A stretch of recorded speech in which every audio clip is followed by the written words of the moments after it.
पूज्य हुजूर महाराज जी आज के इस सत्संग समारोह में भाग ले रहे सभी सम्मानित सत्संग धर्म प्रेमी भाई बहनों, प्यारे बच्चों, आज आपके इस आश्रम की पावन पवित्र भूमि पर जिला रांची, झारखंड प्रदेश, जय गुरुदेव धर्म प्रचारक संस्था मथुरा की तरफ से परम पूज्य स्वामी जी महाराज की गूंजती अमर वाणियाँ, उनके आध्यात्मिक सत्संग संदेश, जिसकी आज हम सभी इंसानों को सुनने, समझने, जानने और मानने की बहुत बड़ी आवश्यकता है। क्योंकि आज के वर्तमान इस टाइम पीरियड समय में, आज के इस इंटेलेक्चुअल वैज्ञानिक भौतिकवादी युग में धर्म की सही परिभाषा, धर्म का सही ज्ञान और बोध, धर्म का शाश्वत सनातन रूप और स्वरूप किसी की समझ में नहीं आ रहा। चाहे अनपढ़ हों, चाहे पढ़े लिखे, चाहे हिंदू भाई हों, चाहे मुसलमान, चाहे बड़े चाहे छोटे, कठिन हो रहा। जैसे स्कूल यूनिवर्सिटी अगर कम हो जाए, उसमें पठन पाठन का काम बंद हो जाए, या वहाँ टीचर ट्यूटर मास्टर की कमी हो जाए, तो हम आप संसार की भौतिक विद्या, हिंदी, अंग्रेजी, ज्योग्राफी, हिस्ट्री, धीरे धीरे ये ज्ञान ब्रीफ होने लगेगा। इसके जानने वाले हमारे समाज में कम होने लगेंगे। कोई भी ज्ञान मास्टर के ऊपर चलता। स्कूल जगह जगह बना दिए जाएं और उसमें कोई टीचर ट्यूटर मास्टर ना हो, तब भी सही ज्ञान नहीं प्राप्त हो सकता। घर घर में किताबें भी बांट दी जाएं, लेकिन हमको आपको मास्टर न मिले, तब भी हमको सही ज्ञान नहीं प्राप्त हो सकता। मान लो स्कूल कम है, किताबें भी कम हैं, लेकिन मास्टर की संख्या ज़्यादा है, तो ज्ञान मिलने की संभावना बढ़ जाएगी। इसी तरह से साइंस ऑफ सोल, जिसको अध्यात्मवाद कहा जाता, सनातन कहा जाता, जिसको आप शाकाहारी धर्म भी कह सकते हो, शाकाहारी धर्म ही सनातन कहा जाता, सनातन को अध्यात्मवाद कहा जाता। अध्यात्मवाद का मतलब होता है आत्मा परमात्मा का विज्ञान। आत्मा परमात्मा के ज्ञान विज्ञान को अध्यात्मवाद कहते हैं। रूहानी इल्म, रूहानी तालीम, साइंस ऑफ सोल कहा जाता। अब इसको हम आप कब जान पाएंगे? जब जगह जगह मास्टर होंगे। जितने ज़्यादा इसके स्पिरिचुअल आध्यात्मिक विषय को जानने समझने वाले ज्ञानी पुरुष होंगे, उतना ही ये ज्ञान विद्या गांव गांव, घर घर, औरत मर्द, बच्चे बच्चियों तक पहुंचेगी। मान लो जगह जगह आश्रम बनाकर छोड़ दिया जाए, जगह जगह मंदिर देवालय शिवालय बनाकर छोड़ दिया जाए, जगह जगह तीर्थ मूर्त बना दिया जाए, जगह जगह मठ बना दिया जाए, लेकिन उसमें मास्टर न हो, तो ये विद्या लुप्त हो जाएगी। क्योंकि ये नेचर, प्रकृति का नियम है कि कोई भी ज्ञान प्राप्त करना है, इसकी पहली कंडीशन और शर्त टीचर ट्यूटर मास्टर यानी गुरु का होते। अब गुरु तो कम हो गए, तो पत्थर की दीवारें ज्ञान नहीं दे सकती। कागज के पन्ने ज्ञान नहीं दे सकते, गंगा जमुना का पानी ज्ञान बोध नहीं करा सकता, हिमालय या सतपुड़ा के पर्वत पहाड़ हमको आपको काखा गाघा नहीं पढ़ा सकते। आज ज़रूरत इसी बात की है कि मंदिर देवालय शिवालय भले कम बने, लेकिन स्पिरिचुअल पावर, आध्यात्मिक पुरुषों की आवश्यकता। आध्यात्मिक पुरुषों का मतलब व्यास की तरह, वाल्मीकि की तरह, स्वामी विवेकानंद, दयानंद सरस्वती की तरह, कबीर, नानक, दादू दरिया की तरह, संत रविदास जी की तरह, भगवान राम, भगवान कृष्ण की तरह, ईसा, मूसा, मोहम्मद साहब की तरह जितने महापुरुष धरती पर ज़्यादा हमारे आपके बीच में रहेंगे, उतना हम लोग इस सही ज्ञान विद्या को समझ जाएंगे। हमारे गुरु महाराज ने इसी क्रम में इस चीज़ को गांव-गांव, घर-घर तक पहुंचाने का प्रयास किया। लगातार 60 वर्ष तक, 116 वर्ष की लंबी उम्र, लगातार 60 वर्ष तक छोटे बड़े काफिले निकालकर जंगल पहाड़ों की कठिन यात्रा करते हुए पूरे हिंदुस्तान के ज़िले में, प्रांतों में, गांव में और आपके रांची तक भी पहुंचाए। उस ज़माने में जब ये रांची झारखंड प्रदेश बिहार में हुआ करता था, तब इसका अलग कोई वजूद नहीं था।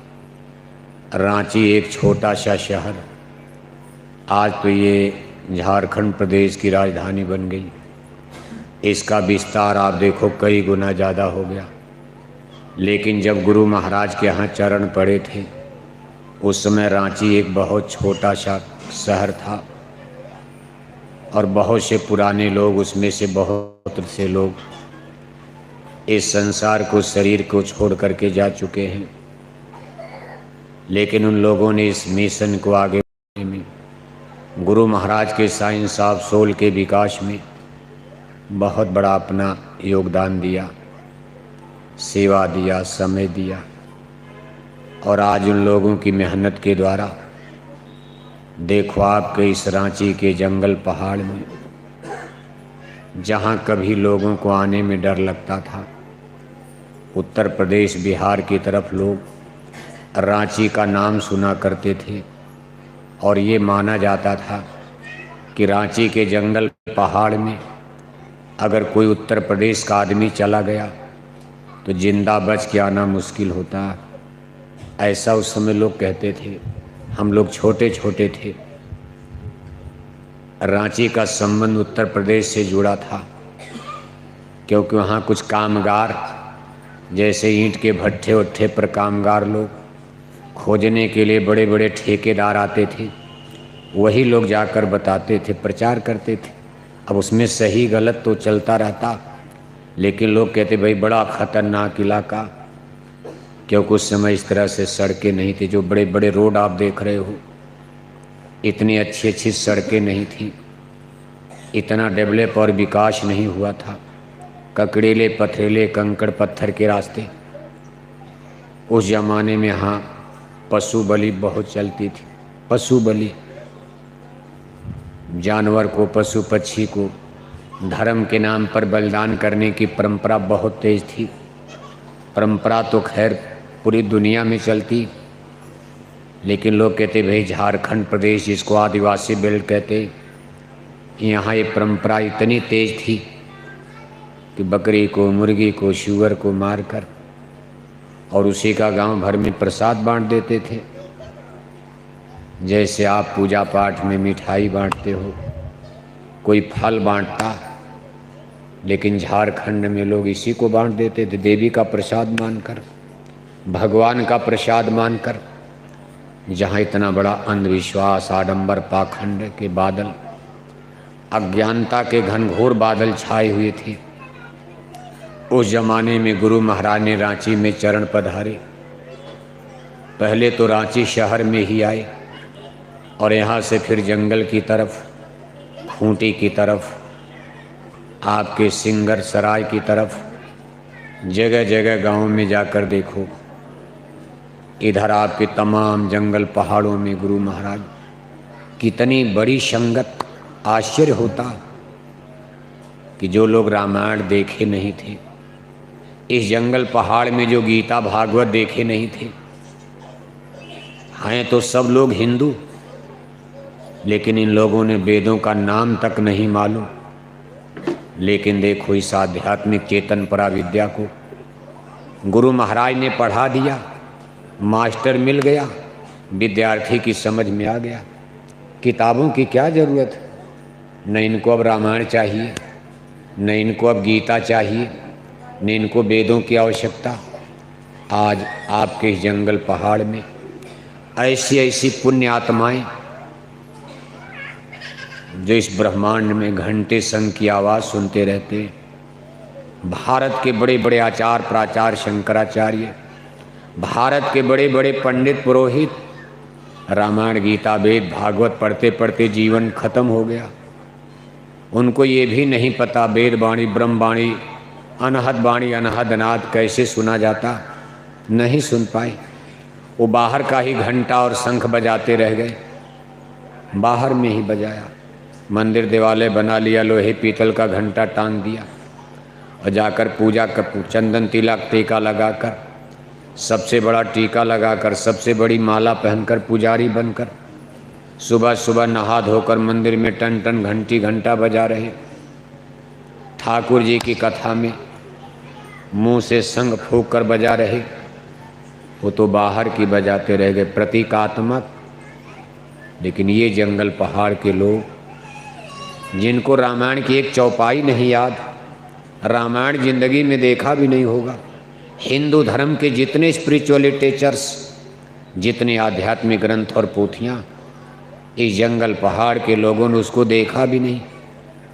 आज देखो इसमें से कितने लोग घंटे और शंख की ब्रह्मांडी आवाज़ को, दैवी आवाज़ को सुनते रहते, कितने सुन करके निकल कर पार हो गए, कितने तो चले गए निज घर। ऐसा नहीं कि सब लोग यहीं रह गए, बहुत से सत्संगी देखो आपके रांची में, झारखंड में हजारों हजार की संख्या में सत्संगी मर भी चुके। उसमें से कितने परम धाम सिधार गए, अमर देश सतलोक, और जिनके भजन भक्ति का कोटा अधूरा रह गया, आज वो पुनर्जन्म में आ गए। किसी सत्संगी के घर में बेटा बेटी के रूप में पैदा हो गए।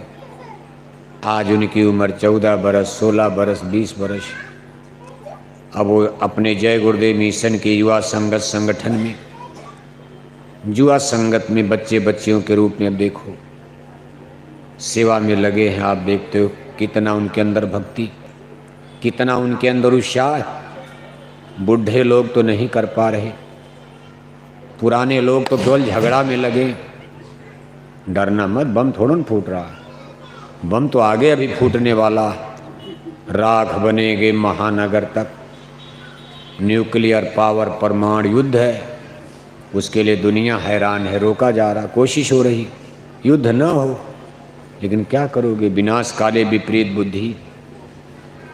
दुनिया किस तरह से परमाणु युद्ध की चपेट में आने वाली, उसका देखो नगाड़ा बज रहा है, दुंदुभी बज रही, और इसी तरह करते करते कभी भिड़ जाएगी।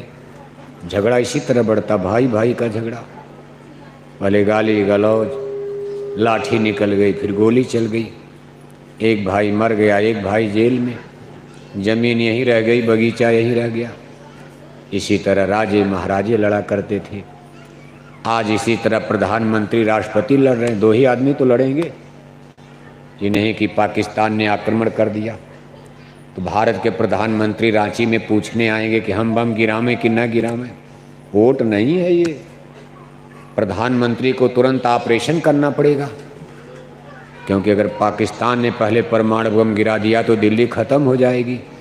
जब तक आपसे पूछा जाएगा, भारत की जनता की राय ली जाएगी, तब तक तो पाकिस्तान परमाणु बम का बटन दबा देगा। इसलिए युद्ध केवल दो के बीच में लड़ा जाता, इधर का राजा उधर का राजा। तब राजे महाराजे लड़ते थे, उनकी रानियों को भी नहीं पता कि युद्ध होने वाला। दुश्मन ने आक्रमण कर दिया, राजा चले गए। पूछने जाएंगे तब तक तो दुश्मन किला जीत लेगा, अटैक कर देगा। इसी तरह मान लो दुश्मन परमाणु बम लेकर चढ़ गया तो सबसे पूछा जाएगा। परमाणु बम की बटन प्रधानमंत्री के हाथ में भारत में, वो तुरंत उस पर काउंटर करेंगे। इसी तरह से युद्ध होते दो आदमी, अब दो आदमी में किसी का दिमाग गड़बड़ हो जाए बस मारे तो जाएंगे बहुत लोग, परिणाम तो सबको भोगना, लेकिन दिमाग केवल दो आदमी का काम करेगा, भारत के प्रधानमंत्री और पाकिस्तान के प्रधानमंत्री। क्योंकि परमाणु बम का बटन इसी दो आदमी के पास, पाकिस्तान का परमाणु बम का बटन वहाँ के प्रधानमंत्री के पास, भारत के परमाणु बम का बटन से चलता। ये नहीं कि बंदूक की गोली की तरह दागना, बटन तो, और मरेंगे कितने लोग। आप परमाणु बम का अंदाज़ा लगाओ, जिसको एटॉमिक पावर कहा जाता, न्यूक्लियर पावर। अमेरिका का 2 परमाणु बम भारत के सुपर सिटी बम्बई पर डाल दिया जाए तो 2-3 घंटे के अंदर बम्बई का चेहरा लहूलुहान खूनी हो जाएगा। आपके रांची से बम्बई कई गुना बड़ा है। रांची देख रहे हो, रांची के लिए 1 परमाणु बम काफ़ी है, उसमें भी कुछ बच जाएगा, रांची खत्म हो जाएगा 1 परमाणु बम। बम्बई ऐसा शहर 2 परमाणु बम में नष्ट नाबूद हो जाएगा, जिसको हाइड्रोजन बम में कई बम होता, हाइड्रोजन बम इतनी बड़ी। और ऐसे कितने हजार परमाणु बम आज अमेरिका ने बनाकर रख लिया। रूस के पास बहुत ज़्यादा परमाणु बम तो कई देश के पास, लेकिन रूस अमेरिका इसमें सुपर पावर माने जा रहे। ये दुनिया की सबसे बड़ी महाशक्ति में गिने जा रहे। लेकिन कुल मिलाकर के आप कहोगे परमाणु बम या आदमी ही सब कुछ करता? नहीं करता। राजा रानी सब लोग आए और चले गए, लेकिन दुनिया जिसने बनाया कोई ऊपर भी तो बैठा है, कोई ऊपर भी सरकार है। परमाणु बम गिरता सब थोड़ो मर जाएंगे। चाहे दुनिया में कितने युद्ध हुए, भूकंप आया, अभी कोरोना आया, गरीब आदमी बच गया, पैसे वाले कितने मर गए आप देखते हो। डॉक्टर मर गए, मरीज बच गया और डॉक्टर ही मर गया। मरीज गया इलाज कराने, मरीज जिंदा और शाम तक डॉक्टर ही मर गया। तो कोई ऊपर भी बैठ करके कुछ करने वाला, उसी ऊपर का ज्ञान प्राप्त करने के लिए सत्संग होता।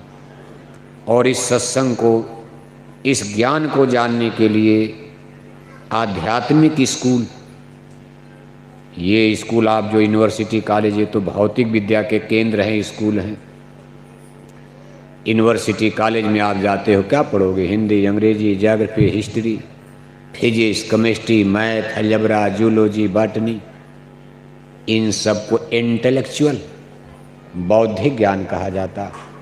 भौतिक ज्ञान इस संसार के सामान, पदार्थ का, तत्वों का, एलिमेंट्स, यहाँ जो कुछ अपनी नज़रों से देख रहे हो, इसके ज्ञान को भौतिक तत्व कहते हैं। भौतिक ज्ञान, भौतिक वस्तु, इसको संतों ने अपनी भाषा में माया की छाया कहा।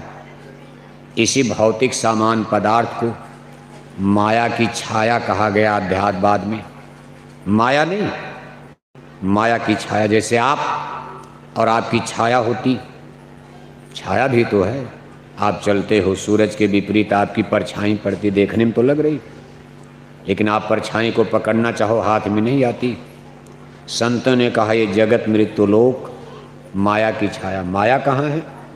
माया कहीं और है। उनकी यहाँ छाया पड़ती, और उनकी छाया का कमाल देखो। माया की छाया से इतनी चीज़ें बन गई। और छाया कभी परमानेंट नहीं होती, अस्थाई नहीं होती, टेम्परेरी होती, झूठी होती, लेकिन एक आभास होता नहीं कुछ है। ये भी है, ये भी है, ये भी है, बेटे हैं, बेटियां हैं, घर है, परिवार है, रिश्तेदार, नातेदार, कोठी है, हवेली है, ज़मीन है, बगीचा है, रांची है, धनबाद है, सब कुछ है, जंगल है, पर्वत है, पहाड़ है। लेकिन महापुरुष कहते कुछ नहीं है, सब माया की छाया, नहीं धोखा है। जग सराय दिन चार बशीरा, यामे काहू न काहू कीरा। महापुरुष कहते भाई आप धोखे की जगह खड़े हो गए हो, ये सत्य जगह है ही नहीं। जग सराय, ये सराय है। सराय का मतलब मुसाफिर खाना, धर्मशाला। जैसे आप धर्मशाला सराय में जाते हो, मुसाफिर 2-3 दिन रहता, इसके बाद अपना बेड बिस्तर बांध कर आगे चल देता। फिर उस धर्मशाला सराय में मुसाफिर आते, 2-3 दिन और डेरा डालते हैं, फिर बेड बिस्तर बांध कर आगे। अब कहो कि धर्मशाला सराय किसी की परमानेंट नहीं हो सकती, आप आओ और फिर जाओ, 2-1 दिन रह लो आप। ऐसे महापुरुष कहते भाई आप जहाँ हो इसमें ज़्यादा मोह मत करो, ज़्यादा निवेश मत करो, यानी इसमें ज़्यादा आप अपना योगदान मत दो, न ज़्यादा समय लगाओ, न इसमें ज़्यादा श्वासों की पूंजी खपत करो, न इसमें ज़्यादा लोभ करो, न मोह करो, क्योंकि ये मुसाफिर खाना है, शराय है। और कुल मिलाकर के आपको 4 दिन ही रहना, 4 दिन। उस तरह तो आप 10 साल भी, 50 साल, 100 साल अपनी उम्र लोग मानते, लेकिन महापुरुष कहते भाई कुल मिलाकर आपको 4 दिन रहना सबको। ये 4 दिन वाला नियम सबके लिए। 4 दिन का मतलब पहला दिन जिस दिन माँ के गर्भ से जन्म होता, इसको अज्ञान अवस्था, शिशु अवस्था, अबोध अवस्था कहते।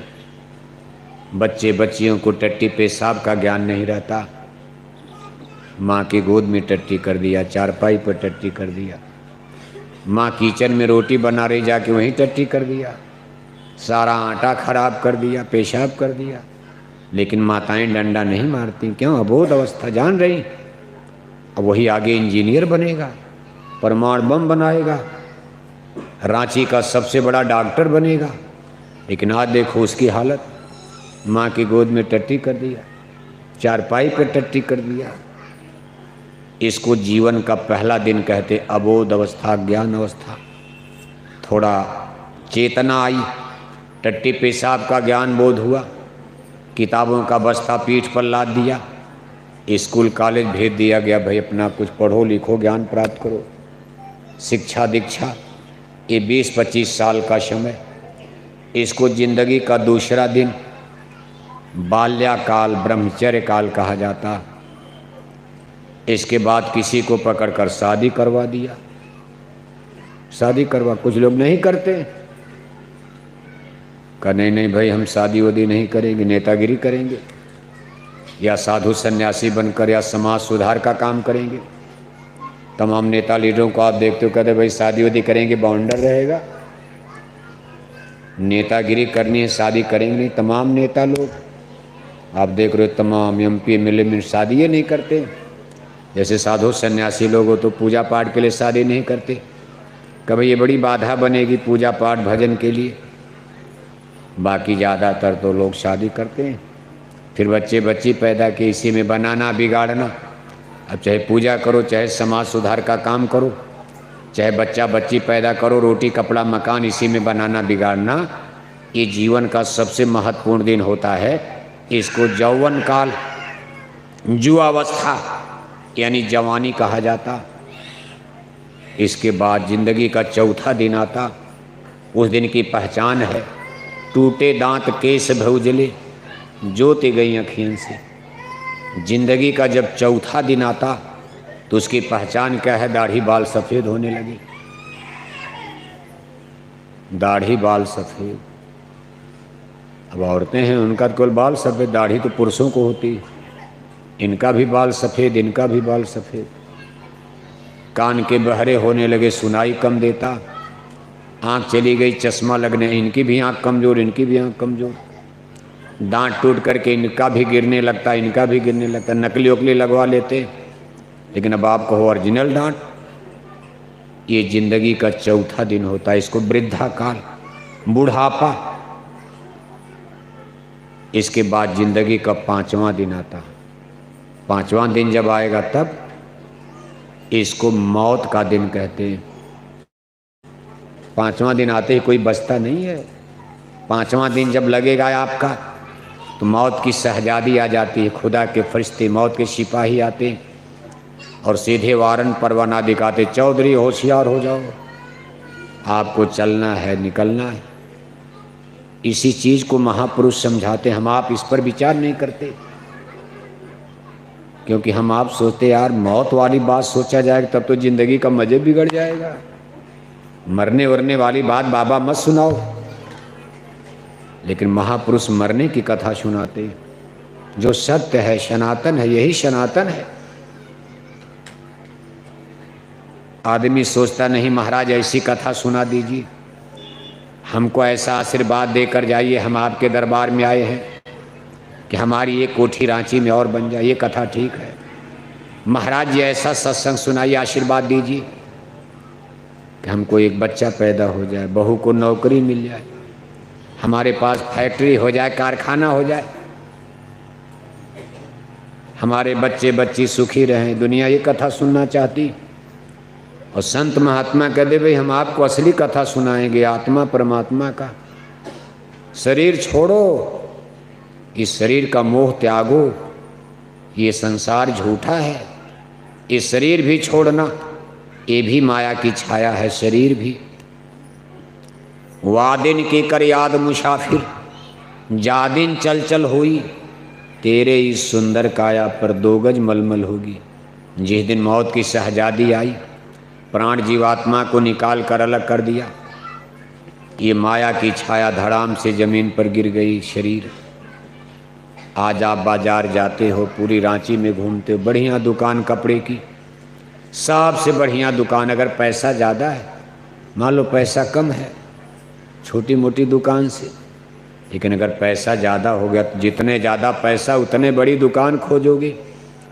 कहोगे भाई रांची की सबसे बढ़िया दुकान कौन है, और जब दुकान में घुसे कहा सबसे बढ़िया कपड़ा बताओ, पैसे की कमी बटुआ बैग में नहीं है, सबसे बढ़िया साड़ी, सबसे बढ़िया धोती, सूट बूट, टाई कोट।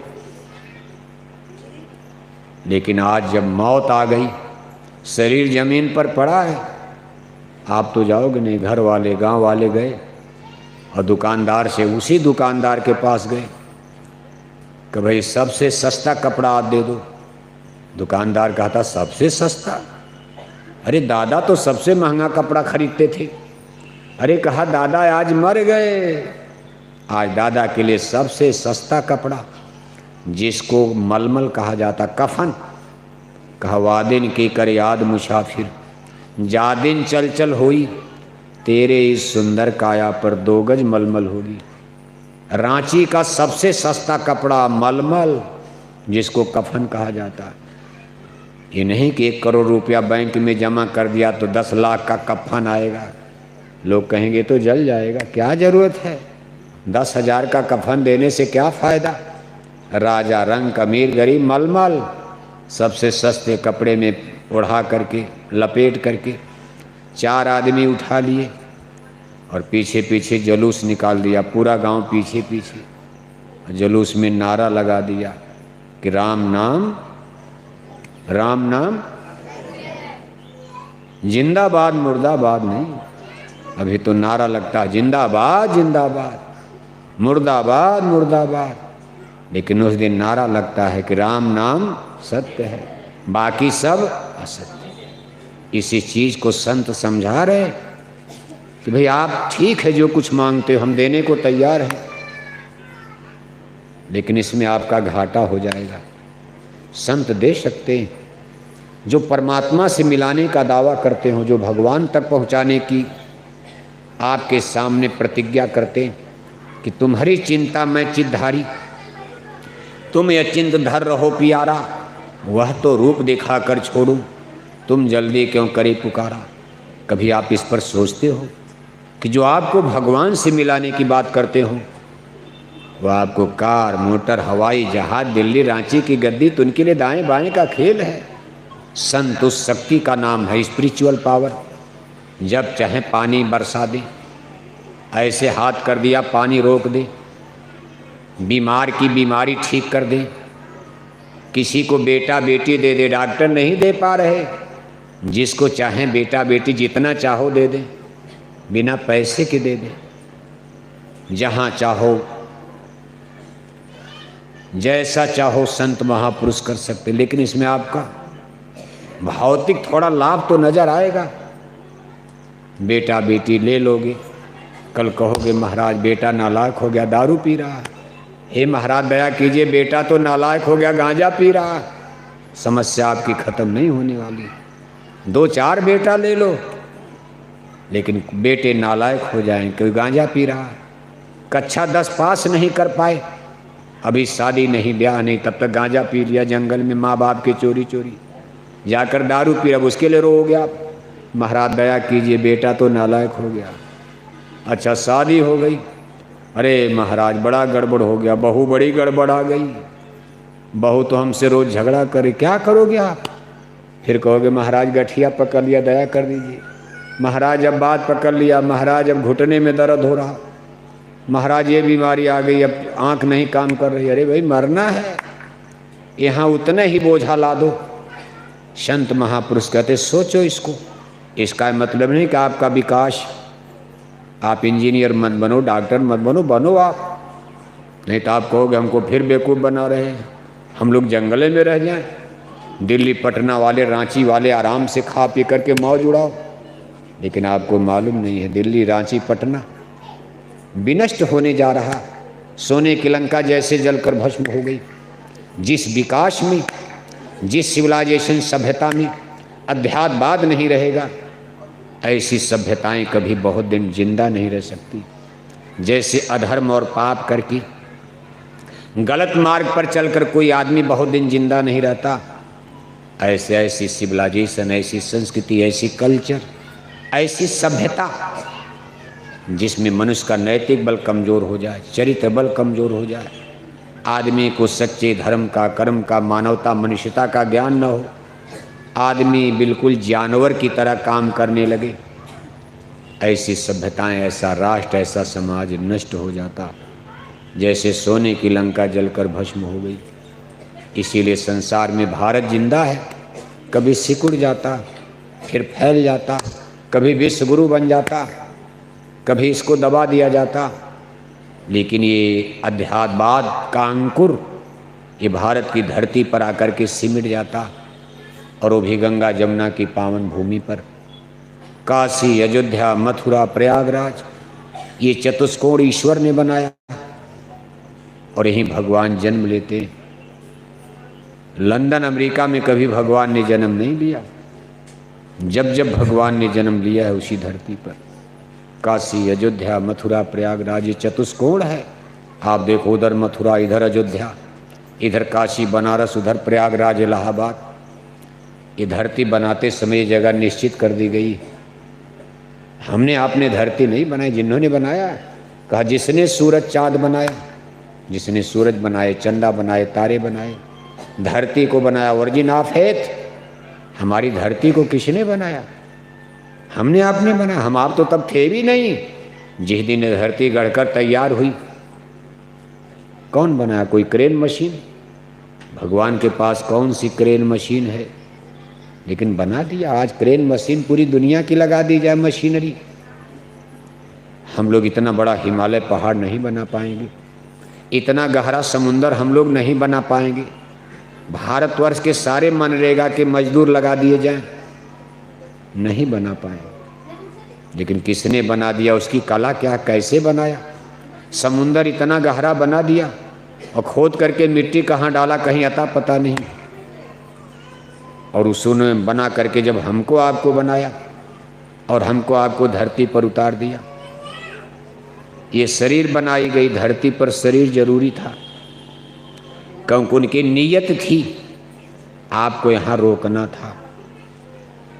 यहाँ कोई ऐसे रुकता नहीं। पिंजड़े में पक्षी को ना बंद करो तो कभी पक्षी पिंजड़े में रुकेगा? मान लो आपने पिंजड़े में डाल दिया और पिंजड़े का ढक्कन खोल दिया, पक्षी कभी पिंजड़े में फुर उड़ जाएगा। लेकिन पिंजड़े में डालकर और ढक्कन को बंद कर दिया, मजबूरी में पिंजड़े में पक्षी रहेगा।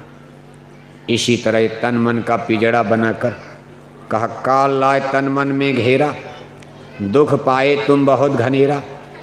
इस तन मन के पिंजड़े में आपको बंद किया गया। अब आप सोचो आप कौन हो? आप माने आत्मा, स्पिरिट। आप हाड़ मास हो ही नहीं। इसी भेद को संत समझाना चाहते। जिस दिन ये यथार्थ सच्चाई सनातन जान जाओगी तो भाई हम हाड़ मास हैं ही नहीं, ये तो पिजड़ा है। हम तो एक चिड़िया हैं, पक्षी हैं, उड़ने वाले। उसको स्पिरिट यानी आत्मा कहा जाता। यानी हमारा ये जो प्रेजेंट वर्तमान लाइफ जीवन है, ये दो चीज़ों के मेल से बना हुआ ये जो जिंदगी आपकी इस समय चल रही है, दो चीज़ें हैं। एक शरीर है, दूसरी आत्मा है। शरीर जड़ है, शरीर एक मशीन है, सिस्टम है, इंस्ट्रूमेंट्स है, और आत्मा एक ऊर्जा एनर्जी की तरह इस शरीर को चला रही।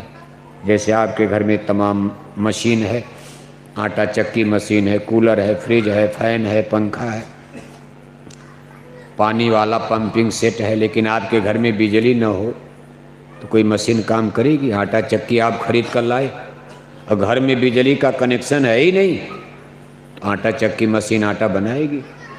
और मान लो आपके घर में बिजली का कनेक्शन है लेकिन आपके घर में आटा चक्की मशीनें नहीं हैं, तब भी आटा नहीं बनेगा। दोनों एक दूसरे के पूरक हैं। ऐसे शरीर यहाँ है लेकिन इसमें से आत्मा निकल गई, शरीर कोई काम नहीं करेगा। और मान लो शरीर न बनाई गई और आत्मा को यहाँ भेज दिया जाए, तब भी आत्मा कोई काम सीधे नहीं कर सकती। आत्मा इस मृत्यु लोक में सीधे काम नहीं कर सकती भौतिकी धरातल पर, क्योंकि ये धरती और ये भौतिकी धरातल, यहाँ जो एलिमेंट्स और तत्व से सब बना, क्षितिजल पावक गगन समीरा, इस स्थल पर ये जो भौतिकी तत्व हैं इनके एक्शन फैक्शन रिएक्शन अलग अलग होते हैं। आत्मा अपने रूप में काम कहाँ करती? चेतन धरातल पर। आत्मा चेतन है और ये चेतन धरातल पर काम कर जाती, वहाँ शरीर की तब जरूरत नहीं है। और उस चेतन धरातल को परमात्मा कहा जाता, ईश्वर भगवान का देश कहा जाता। यानी जब आत्मा भगवान के देश में, भगवान के घर में पहुँचेगी, वहाँ अपने आत्म रूप में काम करेगी, तब शरीर की आवश्यकता, मशीन की जरूरत नहीं है। ये चेतन ऊर्जा अपने आप काम करने लगेगी। और जब ये शरीर नहीं थी तब भी आत्मा वहीं काम करती थी, रहती थी, आराम से इसका दिन रात बीत रहा था बड़े सुख के साथ, क्योंकि वहाँ पर फिर जन्म मरण नहीं था। अब आप सोचो जहाँ जन्म मरण न हो कितना सुख होगा।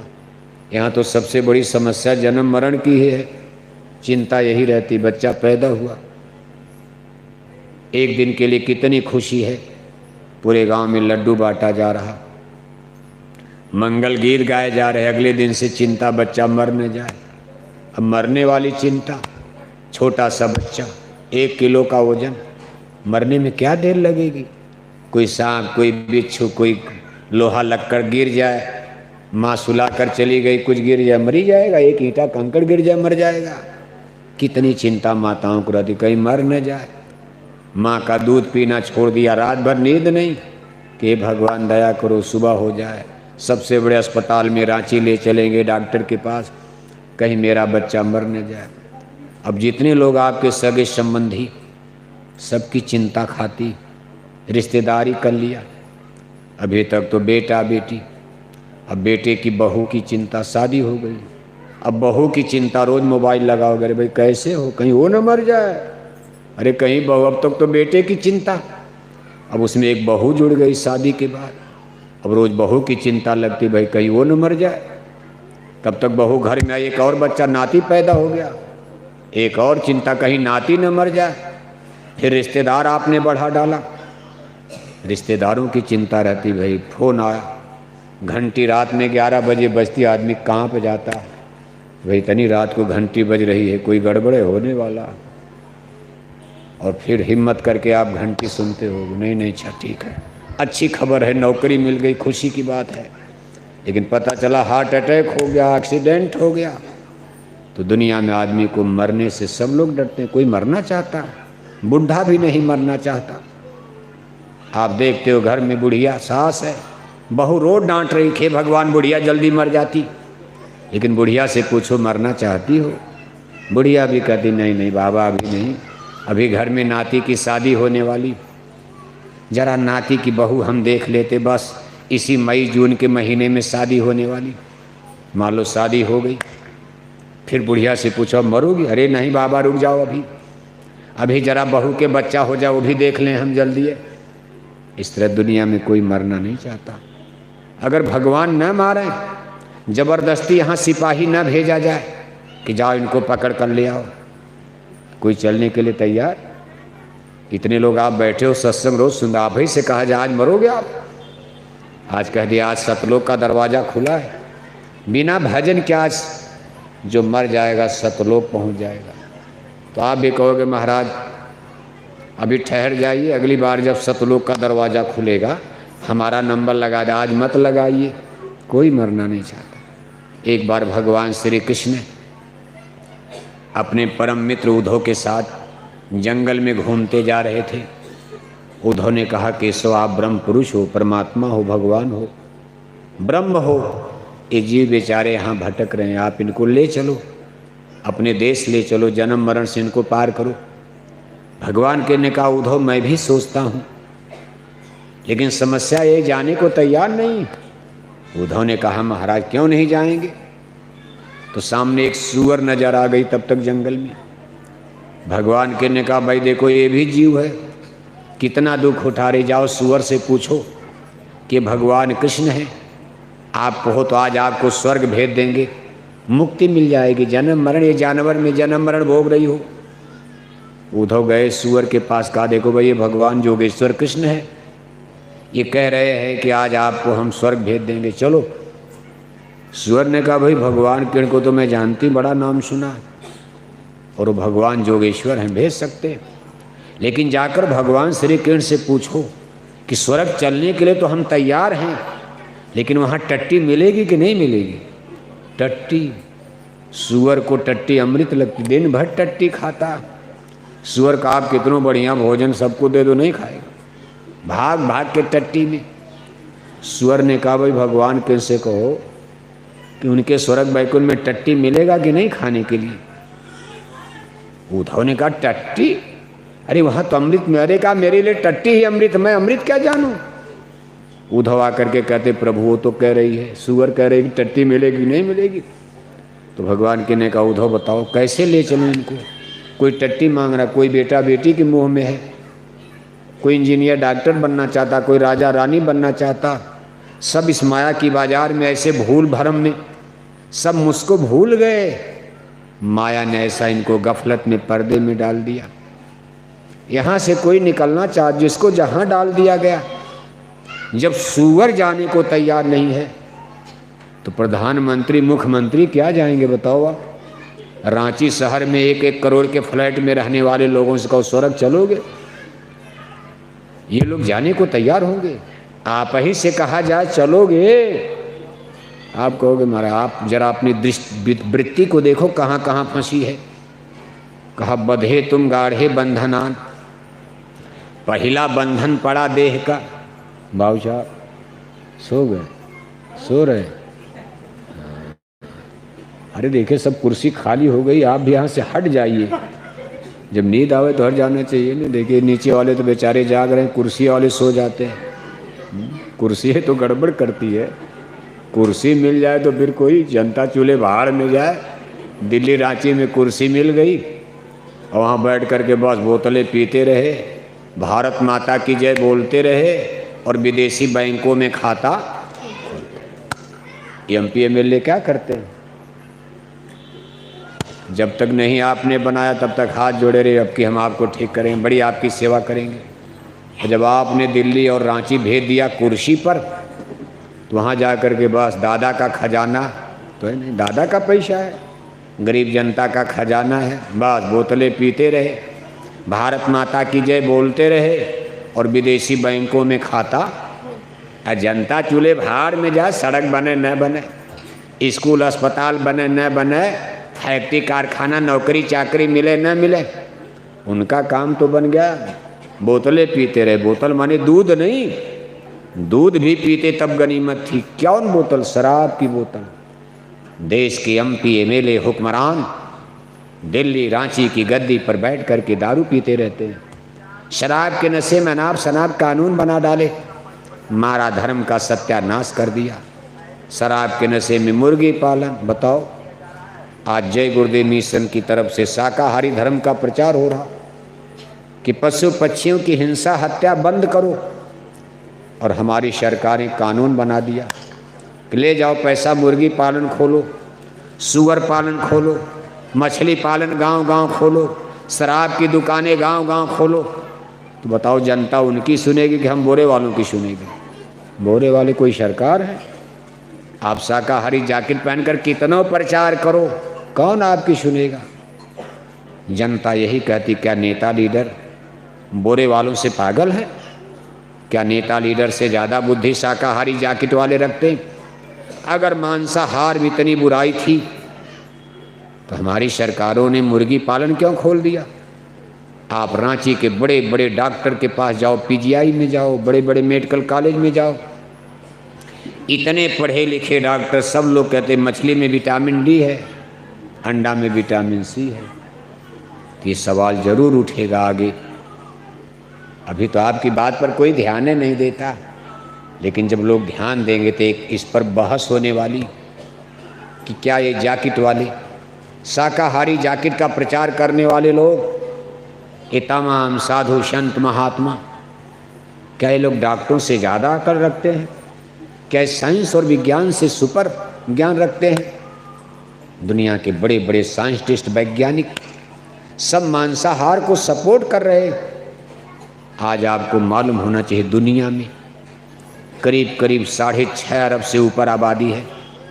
6.5 अरब की आबादी में आज 92 यानी 92-93% लोग संसार में मांस खाते हैं। कितने परसेंट? कितने परसेंट सोचो आप, यानी 8% दुनिया में शाकाहारी और 92-93% मांसाहारी। भारत में आओगे, यहाँ आंकड़ा थोड़ा बदल जाता। भारत में 80% लोग मांसाहारी और 20% शाकाहारी। 20% मुसलमानों में शाकाहारी आपको मिलना कठिन है। जैसा आप जानते हो, मुसलमानों पर ज़्यादा यहाँ बात भी करना भी ठीक नहीं, क्योंकि सत्संग सभा में कोई अभी मुसलमान नहीं है और अभी मुसलमानों को सुनाना भी नहीं है। तावा गरम है, मुसलमानों को सुनाने की कोशिश मत करना। मुसलमानों को सुनाने जाओगे झगड़े बढ़ा दोगे, इसलिए अभी मुसलमानों की बात ही करना ठीक नहीं। भारत में अभी हिंदुओं को सुनाया जा रहा। जय गुरुदेव मिशन की तरफ से भारत के झारखंड के रांची के हिंदुओं को सुनाया जा रहा। मुसलमानों को सुनाने का समय रांची में 8 या 10 बरस के बाद आएगा। कितना बरस? आप कहोगे बाबा तब तक तो हम मर ही जाएंगे। हम तो सोच रहे बस 6 महीना प्रचार करेंगे, सतयुग आ जाएगा, साल भर और मेहनत कर दिया जाएगा, राम राज आ जाएगा, गुरु महाराज की बाणी सत्य हो जाएगी, साल भर और प्रचार कर देंगे, दुनिया मर जाएगी, सतयुग आ जाएगा। और अभी 8-10 बरस के बाद तो मुसलमानों को सुनाया जाएगा। फिर आप कहोगे ईसाइयों को सुनाया जाएगा।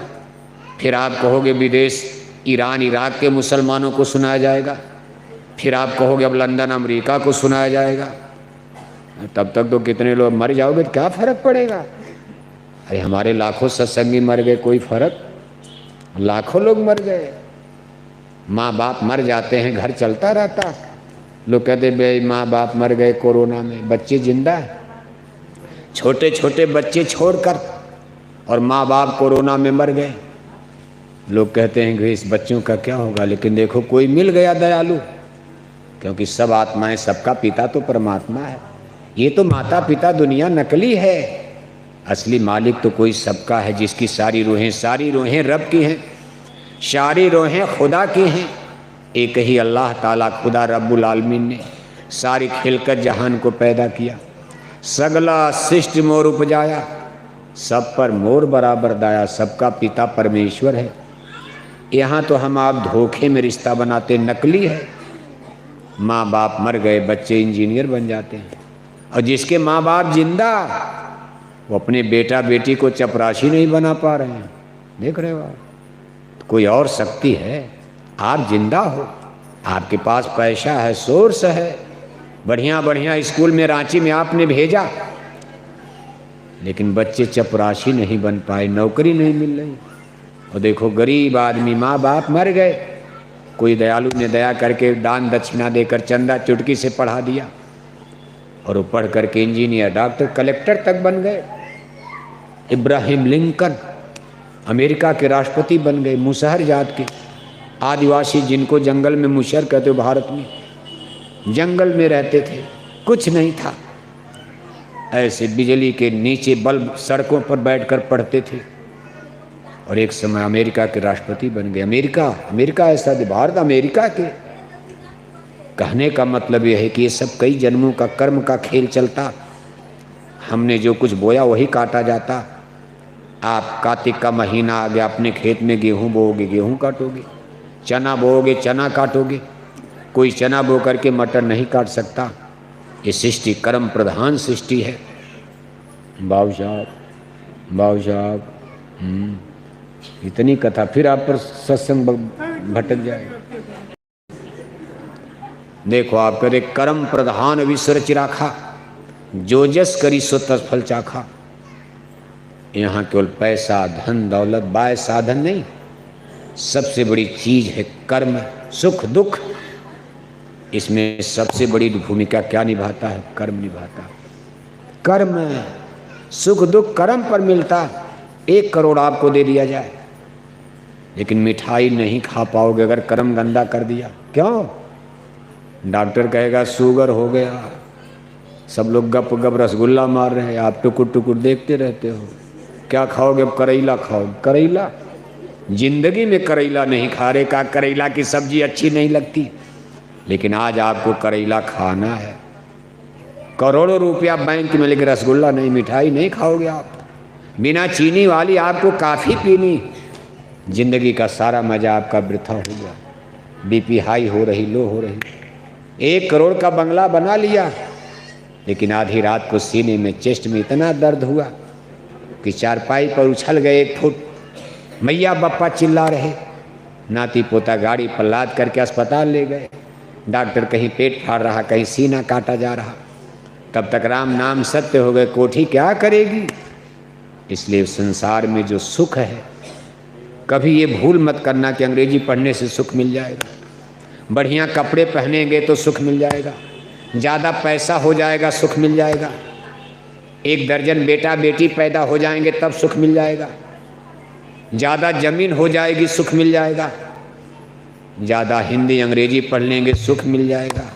संत महापुरुष इसको खारिज करते हैं।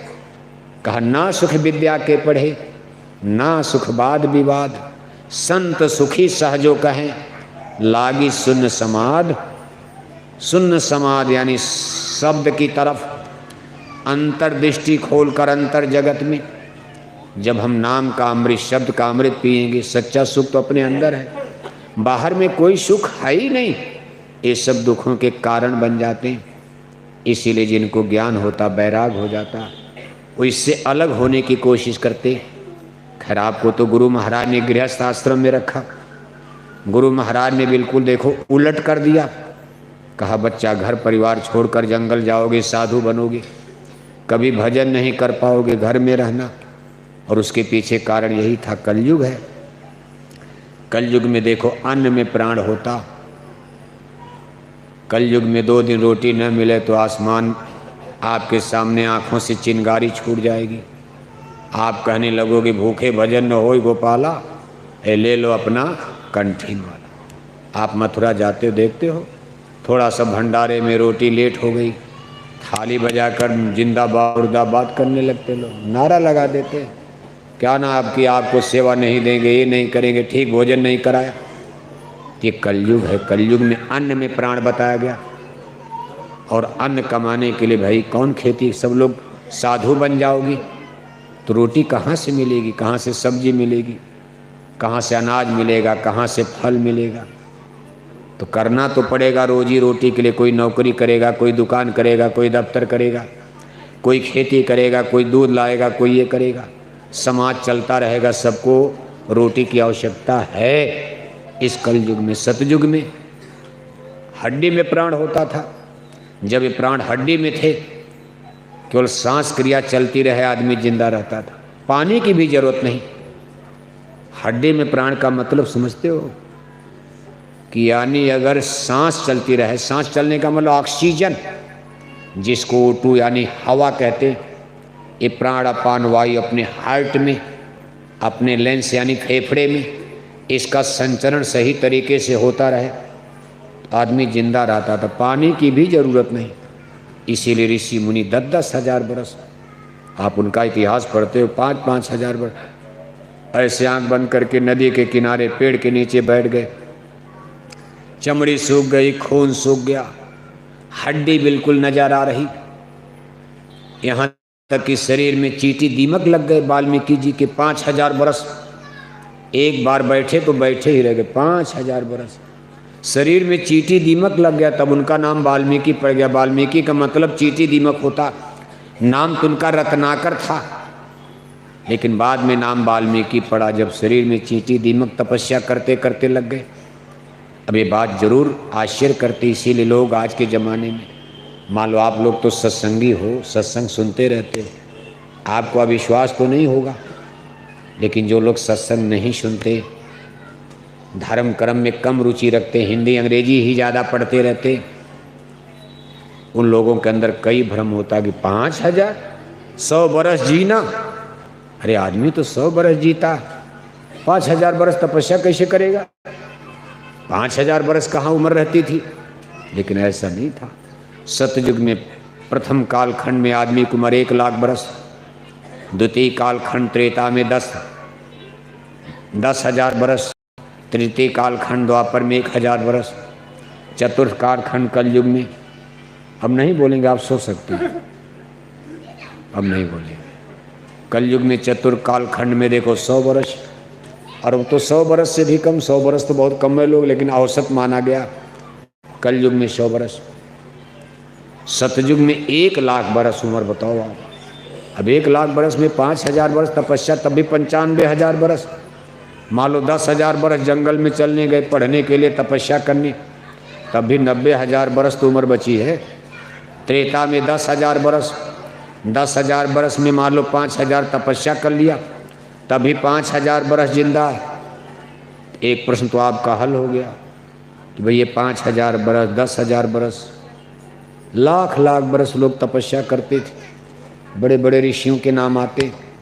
दूसरी चीज कि वो लोग तपस्या करने बैठ गए, शरीर में चींटी दीमक लग गया, इसके माने वो लोग उठते नहीं थे, एक बार बैठ गए तो बैठे ही है। पानी बरस रहा है, आसमान में शीत लहरी चल रही, माघ पूस की जाड़ा पड़ रही, कोहरा पड़ रहा, ठंडी पड़ रहा, सांप बिच्छू शरीर पर रेंग रहे हैं, सर पर आकर चिड़िया बैठ के चहचहा रही। सोची कोई पत्थर है, कोई मिट्टी का ढेला है। कितने कितने साधु महात्माओं की दाढ़ी में चिड़िया घोंसला लगाता, अंडा दे देती थी।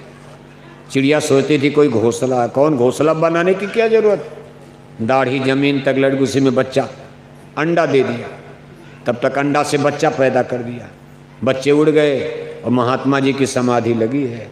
ऐसा भी तमाम महात्माओं का इतिहास आता।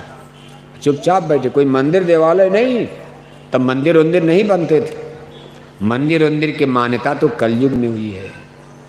तब इस तरह से मंदिर वंदिर की पूजा नहीं, वो साधना का, इस मन बुद्धि चित्त का कंसंट्रेशन, अपने ख्याल ध्यान को बाहर से समेट कर जबरदस्ती दोनों आँखों के बीच में मन को बांधना पड़ता था, रोकना पड़ता, इसको कंसंट्रेशन, इसको शून्य समाधि अवस्था कहते हैं।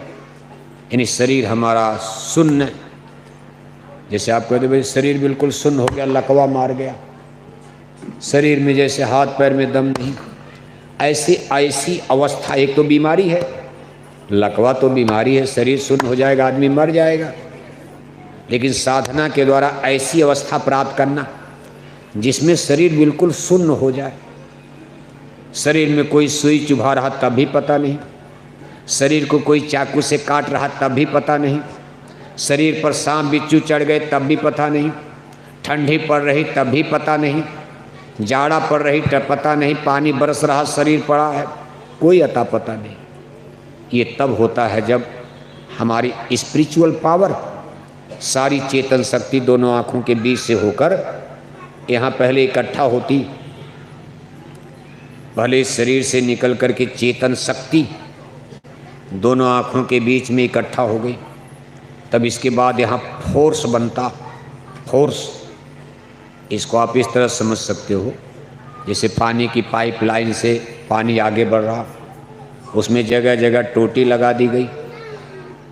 अब जगह जगह टोटी लगा दोगे, पानी कई भाग में बटेगा तो उसका फोर्स कम रहेगा। अंतिम तक जाते जाते पानी बिल्कुल फोर्स कम हो जाएगा, कम गिरेगा। लेकिन मान लो सारी टोटी को बंद कर दिया जाए, सारी टोटी को आप बंद कर दो, केवल एक टोटी खोली जाए तो उसमें इतना तेज फोर्स बनेगा कि आदमी के पेट में मार दिया, छेद कर देगा पानी। ये तमाम फोर्स, गाड़ी वाड़ी लोग धोते हैं, आप देखते हो गाड़ियाँ, जैसे लोग गाड़ी धोते हैं कहीं फोर्स मारते हैं पानी का, अगर आदमी के पेट में थोड़ी देर मार छेद कर देगा, पानी ही छेद कर देगा, मान पर सुई धंस रही, चाकू मार रहा कोई। इसी तरह से आज हमारी आत्मा की ताकत कई छिद्रों से देखो बाहर में अलग अलग बहती रहती, संसार में, माया में। कुछ आँख से बहती है, तब तो आँख काम कर रही, आत्मा की ताकत ही आँख पर आ गई। कुछ कान से आती है तो आप सुनते रहते हो, कुछ जबान से बह रही, अच्छा बुरा गाली गलौज निंदा चुगली करते रहते हो, कुछ अच्छा भी करते हो, कुछ बुरा भी करते हो, हाथ में, पैर में, इसमें उसमें, सभी इंद्रिय दरवाजों पर इसी आत्मा की धार को। अब साधना किसको कहते? साधना माने बस में करना, रोकना। इन्हीं सारे दरवाजे को बंद करो।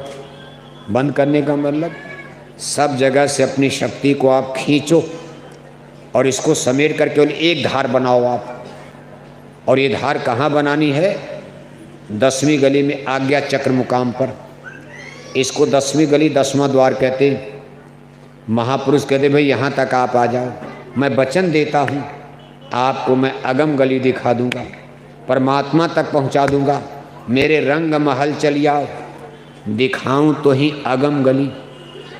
इसको रंग महल भी कहा गया, जो माथे ललाट बहुत सबसे ऊंची जगह इसको माना गया है। दोनों आँखों के, दोनों भौहों के बीच में नासिका का अग्रभाग, नाक का ऊपरी हिस्सा दोनों भौहों के बीच में, यहीं पर आप शरीर की सजावट करते हो। बिंदी, तिलक, टीका, देखो माताएं बहनें, बिंदी, तिलक, टीका, पंडित पुजारी लोग चंदन का तिलक टीका इस स्थान को सुशोभित करने के लिए लगाया जाता। इसको रंग महल 10वीं गली 10वां द्वार। 9 गली नीचे है, 2 आँख, 2 कान, 2 नाक, मुंह, टट्टी और पेशाब का रास्ता। 9 गली 9 दरवाजा नीचे एक्सटर्नल, और एक ये 10वीं गली 10वां दरवाजा इंटरनल। ये बाहर की तरफ खुलता है, अंदर की तरफ खुलता है। ये खुलता है मृत्यु लोक की खिड़की है, माया की बाजार का फंसने वाला। और ये है परमात्मा की तरफ, ब्रह्मांड में, स्वर्ग वैकुंठ की तरफ। अब इसी शरीर में दोनों है, चाहे माया में चलो चाहे परमात्मा की तरफ चलो। लोक बना लो, परलोक बना लो। लोक इधर है और परलोक इधर है, दोनों का रास्ता यहाँ। यहाँ के लिए 9 दरवाजा, गिरने के लिए 9 और चढ़ने के लिए केवल 1 दरवाजा। कितना कठिन काम है। गिरने के लिए 9 बना दिया, 9 टोटी लगा दिया, सारी धार इसी में बह रही, जीव बेचारा इधर जा फंसा रहता। अब महापुरुष कहते भाई इधर से हटा करके और दोनों आँखों के बीच में चढ़ाओ आप। अब चढ़ाई तो कठिन है, नीचे से ऊपर चढ़ना कितना कठिन है। वो भी मान लो सीधी और बर्फ़ लगी हो, बर्फ़ जमी हो और सीधी चढ़ाई हो, चढ़ेगा कोई? कोई रस्सी डोर मिले, आधार मिले, कोई ऊपर से खींचे। अरे डरा मत करो भाई, बम थोड़ा न फूटेगा। अब जैसे कोई ऊपर से खींचे आपको, मान लो कोई कुएं में गिर गया, बेचारा तैरना नहीं जानता है, नाव चलाना नहीं जानता, और कुएं में गिर गया, इतना नीचे कुएं में, तो उसका एक ही उपाय भाई, जब तक कोई उसको निकालने न पहुँचे, एक रस्सी डोर ऐसे कुएं में रस्सी डोर लटका दिया, उसी को पकड़ कर घंटा 2 घंटा उसी में खड़ा रहेगा, कम से कम डूबेगा नहीं, मरेगा नहीं, तब तक खींच करके निकाल लिया जाएगा। यही उपाय संत महापुरुष, जिसको शब्द की डोर नाम का जहाज कहते, कहते भाई आप यहाँ तक आ जाओ, दोनों आँखों के बीच में आकर खड़े हो जाओ, हम शब्द के डोर के द्वारा आपको ऊपर खींच लेंगे। इसको शब्द डोर नाम का जहाज कहते हैं। कहीं कहीं महापुरुषों ने इसको नाम कहा है। कहलक करो मैं नाम बड़ाई, राम न सके नाम गुन गाई। कहीं कहीं संतों ने इसको ब्रह्मवाणी, वेदवाणी, अनहद वाणी, अनहद नाद। मुसलमानों की किताब में इसको आसमानी आवाज़, बाइबल में ईसा साहब ने इसको साउंड ऑफ गॉड, भगवान की आवाज़। संतों ने वर्तमान युग में इसको शब्द कहा और कहा भाई ये भी सनातन है। अब सनातन माने जो कभी मरता न हो, शाश्वत सनातन सत्य, एक आत्मा सत्य, एक परमात्मा तो सत्य है ही है, भगवान को तो सब सत्य मानते। और दूसरी चीज़ आत्मा सत्य जो इस शरीर में फंसी है, चींटी से लेकर हाथी तक सब के अंदर एक स्पिरिट आत्मा, ऊर्जा, एनर्जी, ये भी अमर बताई गई, ईश्वर अंश जीव अविनाशी। और एक तीसरी चीज़ संतों ने बताया है, शब्द सब मरी जाई शब्द नहीं मरता। अब ये 3 चीज़ें आध्यात्मिक दुनिया में सत्य बताई गई, बाकी सब को संतों ने खारिज कर दिया।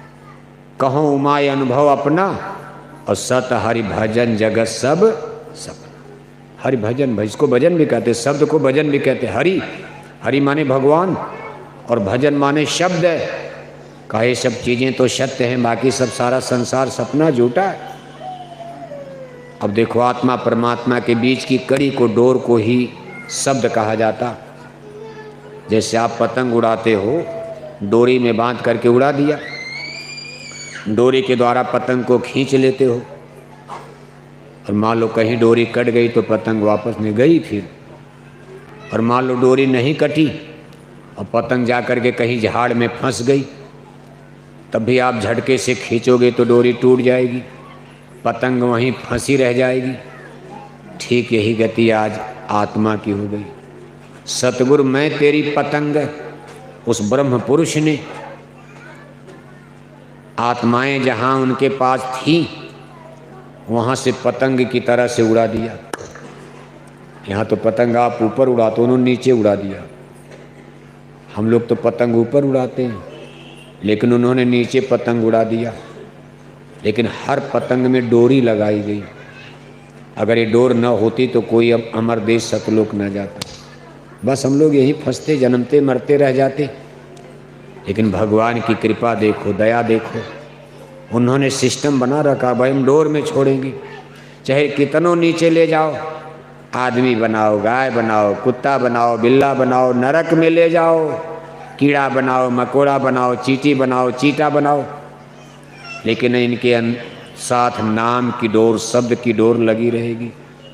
जब समय आएगा इनकी इच्छा बनेगी, इनका भाग्य संस्कार जागेगा और वहाँ से ऊब जाएंगे कि नहीं अब हमको निकलना है, इसी शब्द डोर के द्वारा हम इनको खींचेंगे। इसलिए भगवान की कृपा मानी जाएगी, दया है, उन्होंने आपको बिल्कुल छोड़ नहीं दिया। अब इतना जरूर है कि यहाँ पतंग इन्हीं माया के जंजाल में, बंधन में, झाड़ में आज आत्मा आकर के फंस गई, आत्मा यहाँ फंस गई। अब इसमें से धीरे धीरे झटके से खींचा जाएगा तब तो टूटी जाएगी। अब एक एक से एक एक गिल्टी गलानी पड़ेगी, एक एक बंधन से इसको निकालना पड़ेगा। और ये काम कौन करते हैं? स्वयं प्रभु परमात्मा यहाँ सदगुरु बनकर, संत बनकर जन्म लेते, यहाँ से छुड़ाएंगे। आपकी पतंग पेड़ पर फंस गई, डोरी यहाँ से खींचोगे टूट जाएगी, आपको ही जाना पड़ेगा झाड़ में, पहले वहाँ छुड़ाओ आप, एक एक झाड़, एक एक कांटे से छुड़ाओ, इसके बाद डोर को फिर खींचो तो पतंग आ जाएगी। इसी तरह से कहा परम पुरुष अनामी स्वामी, धारा नर रूप जगत में, और गुरु है जीव चेताए।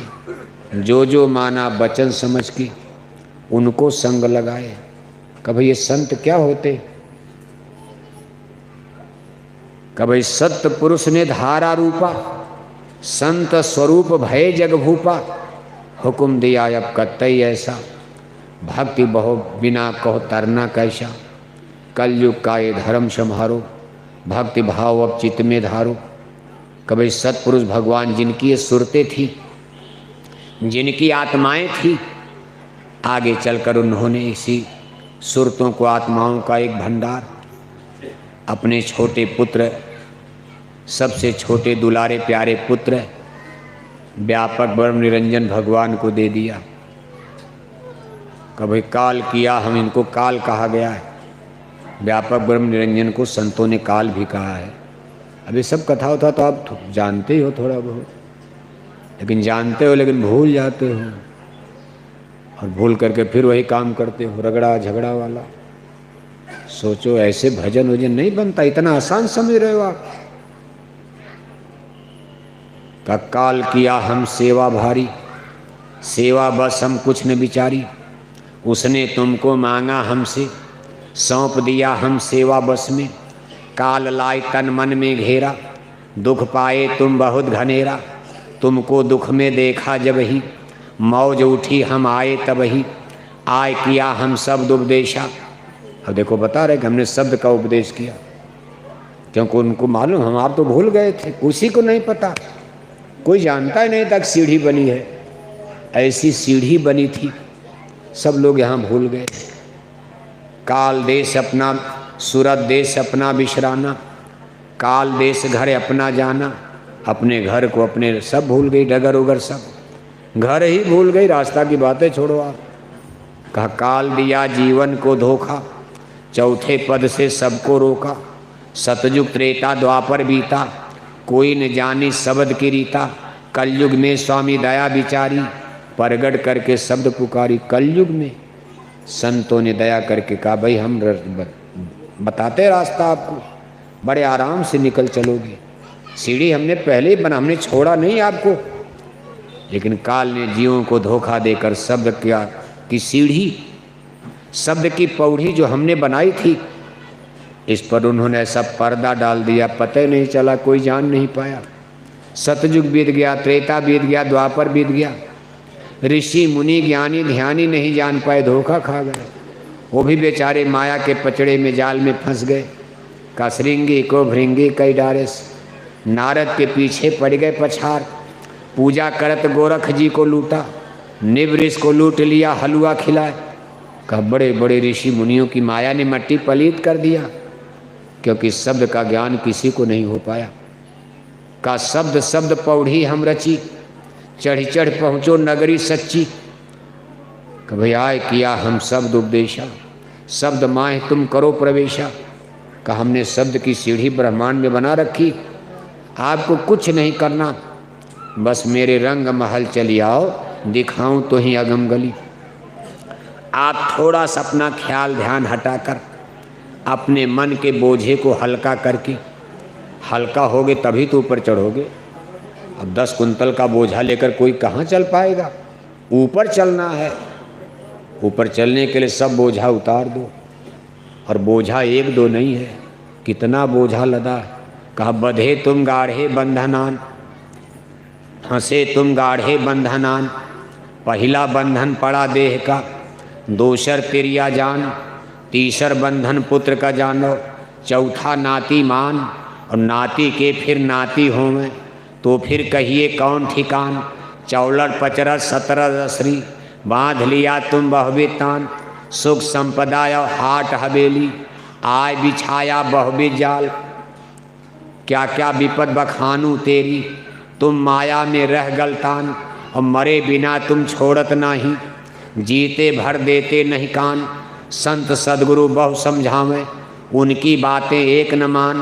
और कैसे मुक्ति बने तुम्हारी, अब भरमो 84 खान। कह जाओ 84 में भोगो, संत समझा रहे। इतना बवाल, सब बवाल ले लिया और अब भी बवाले मांग रहे हो। सत्संग में आकर के भी बवाले मांगते, माया मांग रहे हो, जो बंधन कर दे महाराज और दे दीजिए। अरे भाई अब तो काम हो गया है, कहा नहीं महाराज और दीजिए, हम दान दक्षिणा थोड़ा बढ़ाएंगे, थोड़ा और दीजिए। अरे क्या बढ़ाओगे दान दक्षिणा? 500 की साड़ी पहन के आते तब भी 10 रुपया, आज 5000 की साड़ी पहन के आते तब भी कै रुपया? 10 रुपया, 10 रुपया। और मांगते और ज़्यादा दे दो, और ज़्यादा दे दो। ममता तू न गई मेरे मन से, टूटे दांत केस भय उजले, ज्योति गई अखियन से, लेकिन ममता तू न गई मेरे मन से। जिस माया की डोर में माया ने बांधा, झूठे सामान पदार्थ के मोह में, ये गिल्टी गल नहीं रही, कट नहीं रही। सत्संगियों की भी नहीं कटती, दुनिया की तो बातें छोड़ो। 2-2 हजार 5-5 हजार की साड़ी धोती हो गई, लेकिन दक्षिणा वही 10 रुपया, 10 रुपया, 10 रुपया, 10 10 10, और 10 के आगे बिल्कुल बस। मालूम पड़ता कोई यूनियन बना लिया, 10 से ज़्यादा देना नहीं, सब पानी में जा रहा, गड्ढे में जा रहा। आपको मालूम नहीं ये भीख नहीं है। जिन जिन गुरु भक्ति धारी ते उतरे भाव जल पारी। ये जो कुछ दे रहे हो, यहाँ अगर आप कभी बारीक बुद्धि से देखोगे तो पता चलेगा इसका लाभ क्या मिल रहा। दुनिया में आग लगी है, कहीं शांति ढूंढे नहीं मिल रही है। हबीस की नदी हर तरफ बह रही है, न राजा को शांति, न रैयत को शांति, न जाने ये दुनिया कहाँ जा रही है। ऐसी ऐसी बीमारियाँ घर घर में। रात को चिल्लाते मोहल्ला जाग जाता, वही बीमारी आपको भी लगी है, आपको मालूम नहीं है। क्योंकि ये बीमारियां पशु पक्षियों के मुर्दा मांस खाने से, बकरी मुर्गी शुअर मारा काटा खाया, वो बीमारियां लग गई। लेकिन इतना दर्द होता उनको कि आधी रात को जब चिल्लाते हैं पूरे मोहल्ले की नींद खुल जाती। वही बीमारी आज सत्संगी को भी लगी, क्योंकि तमाम सत्संगी लोग 2-2 कुंतल मछली खा के तो चेला बने हो आप। ये नहीं कि जन्मे के शाकाहारी थे, बताओ आप। अब इसमें कितने लोग बैठे हो, 50 साल तक तो मुर्गी मारा, मुर्गी पकड़ के लोग ले गए, मार दिया, एकदम जला दिया आग में। बकरी मुर्गी क्या क्या खाकर, तो खून तो आपका भी सड़ गया है, खराब हो गया। लेकिन चूंकि आप नामदानी बन गए, सत्संगी बन गए, आज वो बीमारियां वही हैं, लेकिन आपको दर्द नहीं होता। मथुरा मंदिर के देवता का प्रसाद खा लेते हो, खेतौरा आश्रम का कुएं का पवित्र अमृत जल पी लेते हो, और जब तकलीफ होती है तो जय गुरुदेव माला करने लगते हो। आपको मालूम नहीं कितनी बड़ी आप पर रहम हो रही है। और इसी तरह एक दिन माला करते करते मर जाओगे, आपको धरती पर गिरने नहीं दिया जाएगा चारपाई पर।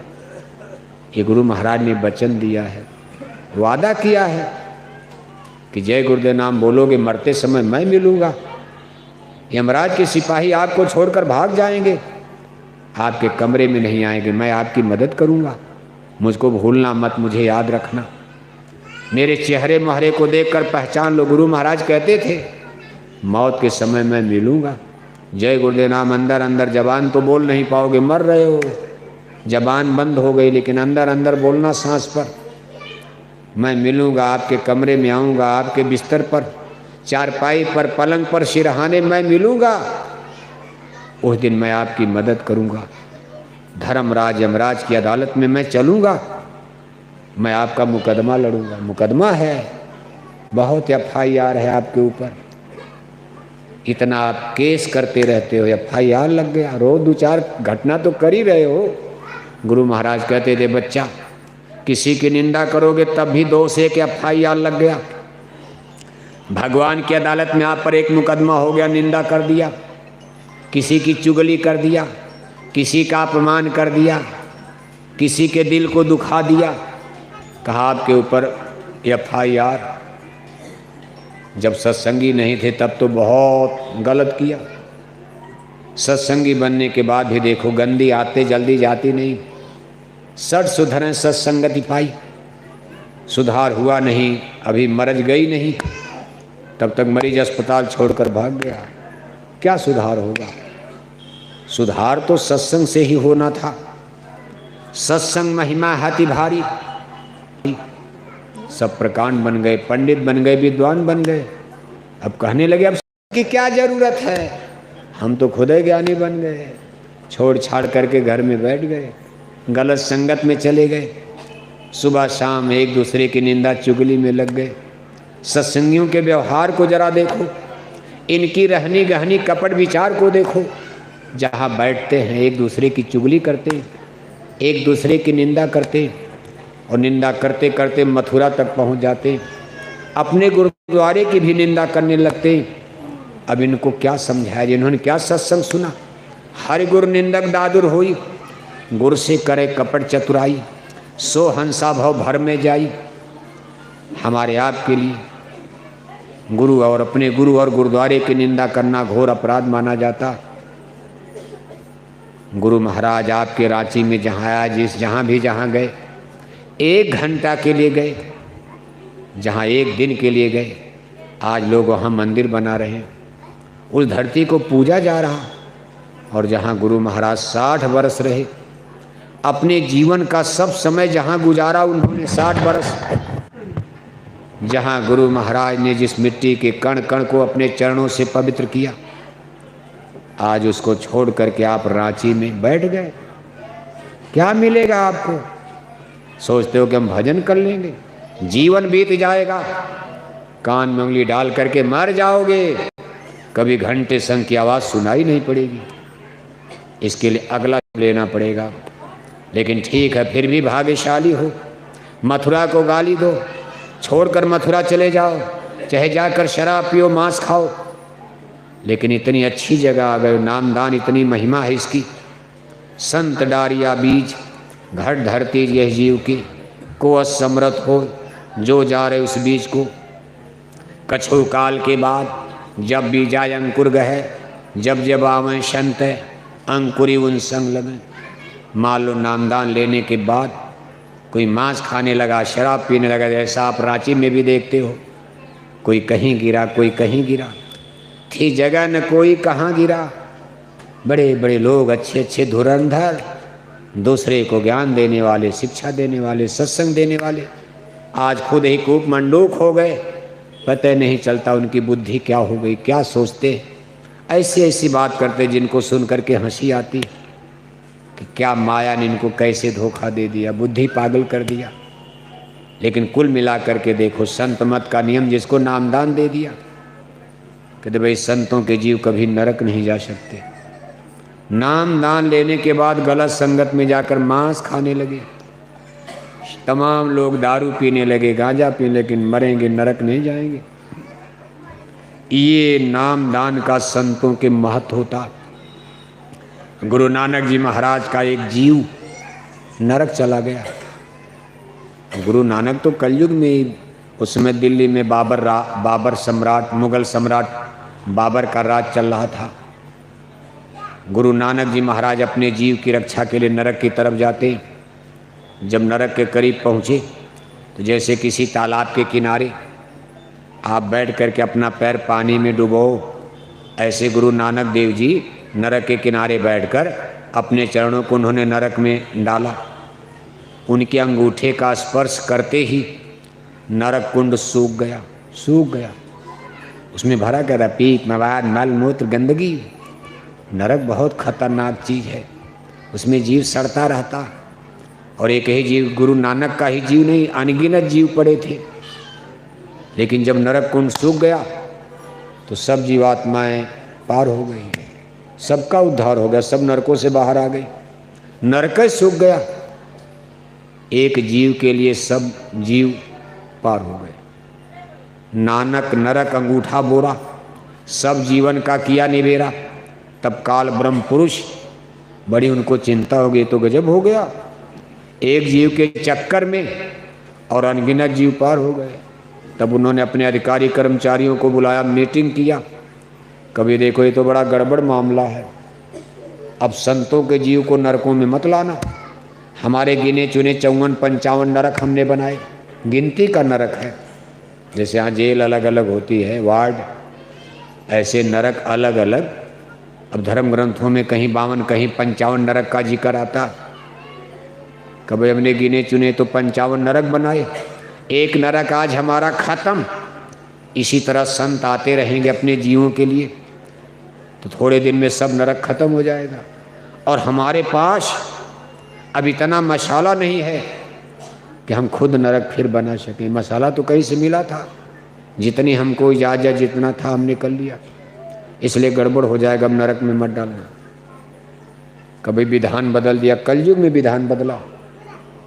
संत कलयुग में, संत प्रगटीकरण रूप में कलयुग में पधारे और देखो विधान बदल दिया। कहा नरक में नहीं डाला है। कहा महाराज अगर ये बड़ा पाप करेंगे, नामदान लेकर मान लो भक्ति तो करते हैं, सत्संगी हैं, लेकिन गांजा पीने लगे, शराब पीने लगे, मांस खाने लगे, गुरु को गाली देने लगे, संगत को गाली देने लगे, गुरुद्वारा छोड़ो।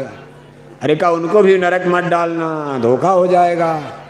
संत बड़े दयालु होते, उनको भी खोजते खोजते चले आएंगे नरक में, हमारा नरक ही सूख जाएगा। कहा महाराज कुछ तो सजा मिलनी चाहिए इनको, ऐसे लोगों को कुछ तो सजा। नामदानी होकर मांस खाने लगे, सत्संगी होकर शराब पीने, कुछ तो सजा। कहा चलो इनके लिए बस इतने सजा रहेगी, इनको 84 के कुएं में गिरा दिया जाएगा, लेकिन थोड़े में, क्योंकि वहाँ भी संत खोजते जाएंगे। जिस पेड़ का फल खा लेंगे उसको मानव जन्म मिल जाएगा, जिस गाय का दूध पी लेंगे सीधे मानव जन्म, जो कीड़े मकोड़े चरणों से छू जाएंगे मानव जन्म पा जाते हैं। लेकिन फिर भी इनके लिए 84 के कुएं में डाल देना, थोड़ी सी सजा, बाकी नरक की तरफ मत लाना। देखो एक दृष्टांत आता, बड़ा सुंदर दृष्टांत। राधा स्वामी मिशन में डेरा ब्यास पंजाब में जब गुरु गद्दी पर बाबू सावन सिंह महाराज विराजमान थे, उनके समय का जमाने का एक वाक़या है।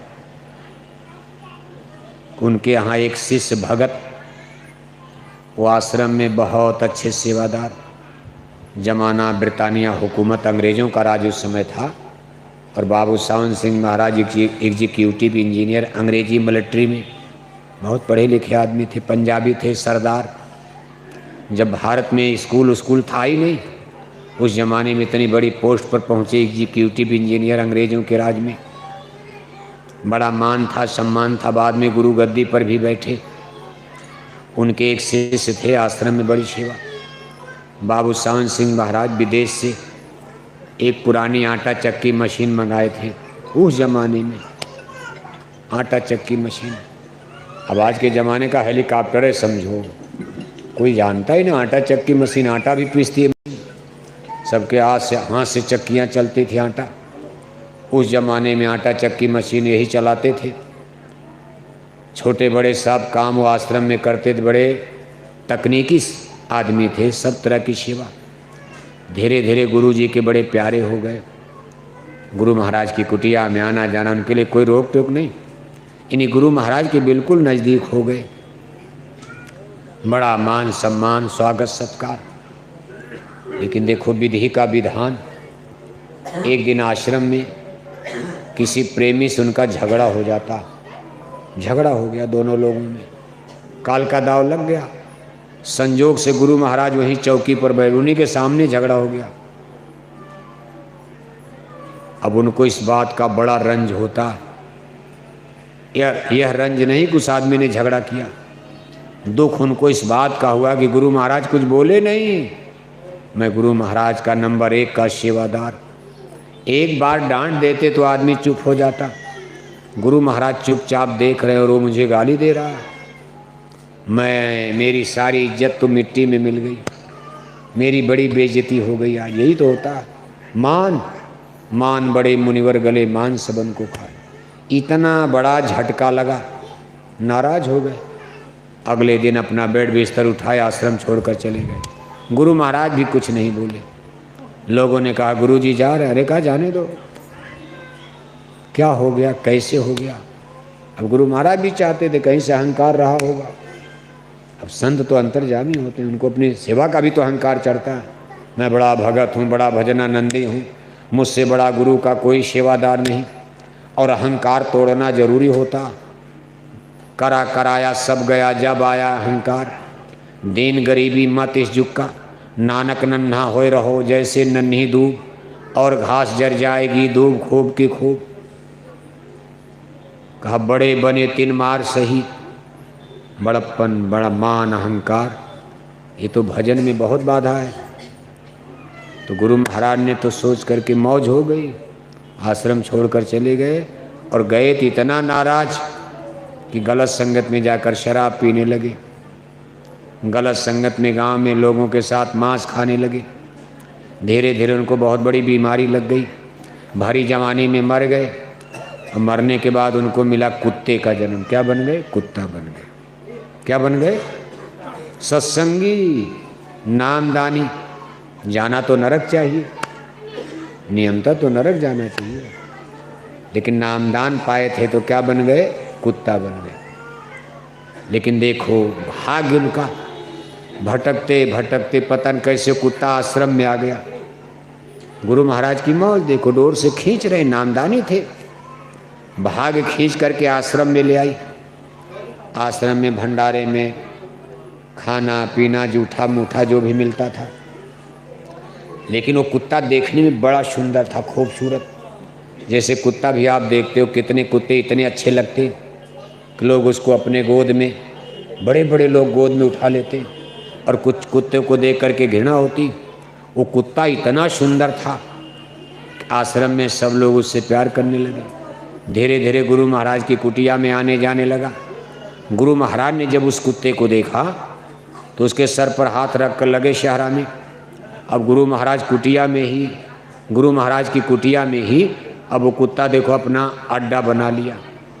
गुरु महाराज को पिलाते दूध, अरे भाई इसको कुछ खिला दो, ये हो। जब गुरु महाराज को देखता था तो उनका पायजामा पकड़कर उनकी जंघा तक चढ़ जाता था। अपने भी गुरु महाराज देखो मथुरा में कुटिया में अपने गुरु महाराज कुत्ता पालते थे, बिल्ला पालते थे, खरगोश पालते थे। आप मथुरा जाते थे, बड़ी भीड़ रहती थी, लाइन लगाते थे, दर्शन नहीं मिलता था। और जब गुरु महाराज कुटिया में जाते थे तो गुरु महाराज का कुत्ता उनकी धोती को पकड़कर जंघा तक चढ़ जाता था। आपको दर्शन नहीं मिलता था, 2-2 दिन बीत गया। कितने लोग बिना दर्शन किए ही घर चले आते थे, वही मंच पर ही दर्शन करते थे। और गुरु महाराज की कुटिया में जो कुत्ता पाला गया था, गुरु महाराज की धोती को पकड़कर उनकी जंघा तक चढ़ जाता था। गुरु महाराज उसको सहलाते थे और कहते थे अरे इसको भाई कुछ दूध पिलाओ, भूखा होगा। तो सब जीवात्माएं हैं। देखो बाबू सावन सिंह महाराज के आगे पीछे कुत्ता लग गया, यानी गुरु चेला फिर एक जगह हो गए, छोड़ते नहीं। गुरु महाराज ने कहा बच्चा मैं छोड़ूंगा नहीं, जिसको मैंने नामदान दे दिया, चे करो चाहे मैं करो, मैं छोड़ने वाला नहीं हूँ। आज फिर चेला वहीं आ गया। गुरु महाराज निकलते थे गाड़ी लेकर, आगे आगे कुत्ता दौड़ता था। एक दिन जा रहे थे तब तक कुत्ता चपेट में आ गया, गाड़ी का चक्का उसके सीने पर चढ़ गया, हड्डी टूट गई, मुंह से खून निकला, तड़प रहा। गुरुजी को सत्संग में देरी हो रही, कहा भाई मैं जा रहा, शाम तक लौटूंगा, कुत्ते को आप लोग देखना। गुरु महाराज गए सत्संग में, तब तक कुत्ता मर गया। आश्रम वालों ने सोचा कुत्ता ही तो है, उठा करके आश्रम की बाउंड्री के बाहर ब्यास दरिया, ब्यास नदी बहती थी, ले जा करके जंगल में झटक दिया। गुरु महाराज जब शाम को आए, आते ही कहते भाई मेरा कुत्ता क्या हुआ? अरे कहा गुरुजी वो तो मर गया। अरे कहा मरने के बाद क्या हुआ? कहा हम लोगों ने नदी के किनारे जंगल में फेंक दिया। अरे मेरे कुत्ते को जंगल में फेंक दिया, जाओ ले आओ। अब सत्संगी लोग दौड़े, कुत्ते को उठा करके फिर ले आए आश्रम में। गुरु महाराज ने बाजार से कफन मंगवाया, धूप अगरबत्ती फूल सब मंगवाया, तेल फुलेल। कुत्ते को नहला धुला करके कफन, तेल फुले लगा कर, कफन देकर, फूल माला देकर, आश्रम के अंदर ही गड्ढा खोदवा कर और उस कुत्ते का दफन कराए। इसके बाद वहाँ बैठकर थोड़ी देर गंभीर मुद्रा में, जैसे शोक में दुख में, ऐसे थोड़ी देर बैठने के बाद तब कुटिया में जाते। किसी सत्संगी ने फिर पूछा गुरु महाराज कुत्ता, तमाम सत्संगी मर जाते, आप कहते भाई किराए का मकान था, चलो कोई गम नहीं, और आज एक कुत्ता के लिए आप इतना दुखी। गुरु महाराज ने कहा तुम कुत्ता समझ रहे हो? अरे मेरा पुराना भगत, मेरी बहुत सेवा उसने किया था, लेकिन आज उसके कर्म उजागर हो गए। उसका इसी रूप में ऑपरेशन करना था, सफाई करनी थी, मौज हो गई, आश्रम छोड़कर चला गया था, मांस खाने लगा, मर गया, कुत्ता बन गया। आज उसका जीवन का ये श्राप कर्मदंड भोग पूरा हो गया। आज मैंने उसको क्षमा कर दिया। ये नामदान जस्तस 84 से काढ़ा, नर देही में फिर ले डाला। अब उसको मैं मानव जन्म में लाने की तैयारी कर रहा हूँ। नाम बता दिया, गांव बता दिया, फला गांव में फला चौधरी के यहाँ एक अच्छे सत्संगी माँ बाप के घर में उसका जन्म होने वाला। वो फिर मेरे शरण में आएगा, उसके माँ बाप मेरे भगत हैं, वहीं उसका जन्म होगा, अपने माँ बाप के साथ संगत में आएगा। अब की बार मेरे आश्रम में वो सेवा करेगा। अब की बार मैं उसको भटकने नहीं दूंगा, अब की बार नहीं भटकने दूंगा। अब की बार जब वो सयाना हो जाएगा, नाम दान दूंगा, जगाऊंगा और उससे भजन भक्ति करा के अब की बार इस जन्म में पार कर दूंगा। इसलिए प्रेमी भाई बहनों, दूसरे के चक्कर में आप क्यों पड़ते हो? ये सब बगीचा फुलवारी गुरु महाराज की है। हम आप कौन होते? कौन कहाँ जा रहा, छोड़ो आप। कहा तुम्हारी चिंता में चितधारी, तुम अचिंत धर रहो प्यारा, वह तो रूप दिखा कर छोड़ू, तुम जल्दी क्यों करे पुकारा। कोई भाग कर कहाँ जाएगा? मौत के बाद सबको वहीं चलना। उसकी अदालत में जब तुम चढ़ोगे, पूछेगा हाकिम तो क्या तुम कहोगे? वहाँ गोल रहेगी, कई लोग साथ देंगे आपका। हंस जब जब उड़ा तो अकेले उड़ा, अकेले चलना। यहाँ गोल बना रहे हो, रांची में गोल बना दिया, हमारी गोल इनकी गोल, इनकोई लाठी। लेकिन याद रखो, आत्मा भगवान की अदालत में अकेले जाती, मर करके सबको अकेले चलना। वो दिन सबकी गोल गैंग खत्म हो जाती, अपने अपने कर्मों का हिसाब देना पड़ता, प्रायश्चित करना पड़ता। इसलिए संगतों का नुकसान कोशिश करो कि हम जोड़ न सके तो तोड़ न सके। एक जीव का नुकसान कर दिया, इसका बहुत बड़ा अघ लगता, बहुत बड़ा एक गुनाह माना जाता। एक जीव तो बना नहीं पाए, बनाया तो सब गुरु महाराज ने, और इसमें बिगाड़ने में लोग देखो क्या क्या कर डाले। इसलिए हमारी आपसे अपील है, इतनी बड़ी संख्या में आप आए हो, अच्छी बात है, आपकी भीड़ अच्छी लग रही, प्रसन्नता है। आश्रम आपके लिए बन गया। पूज्य महाराज जी ने दया कृपा करके, आप भटक रहे थे, कोई अच्छी जगह आपके लिए ठीक थी नहीं।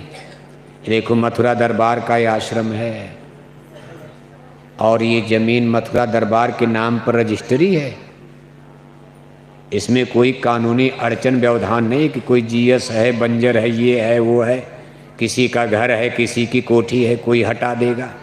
मान लो किसी के घर में बना भी लिया जाए, आज वो जिंदा है, चलो आश्रम है, कल मर जाएगा, बेटा बेटी कहेंगे ज़मीन मेरी है, हटाओ आप अपना झोला झप्पड़। अबे किसी का क्या भरोसा?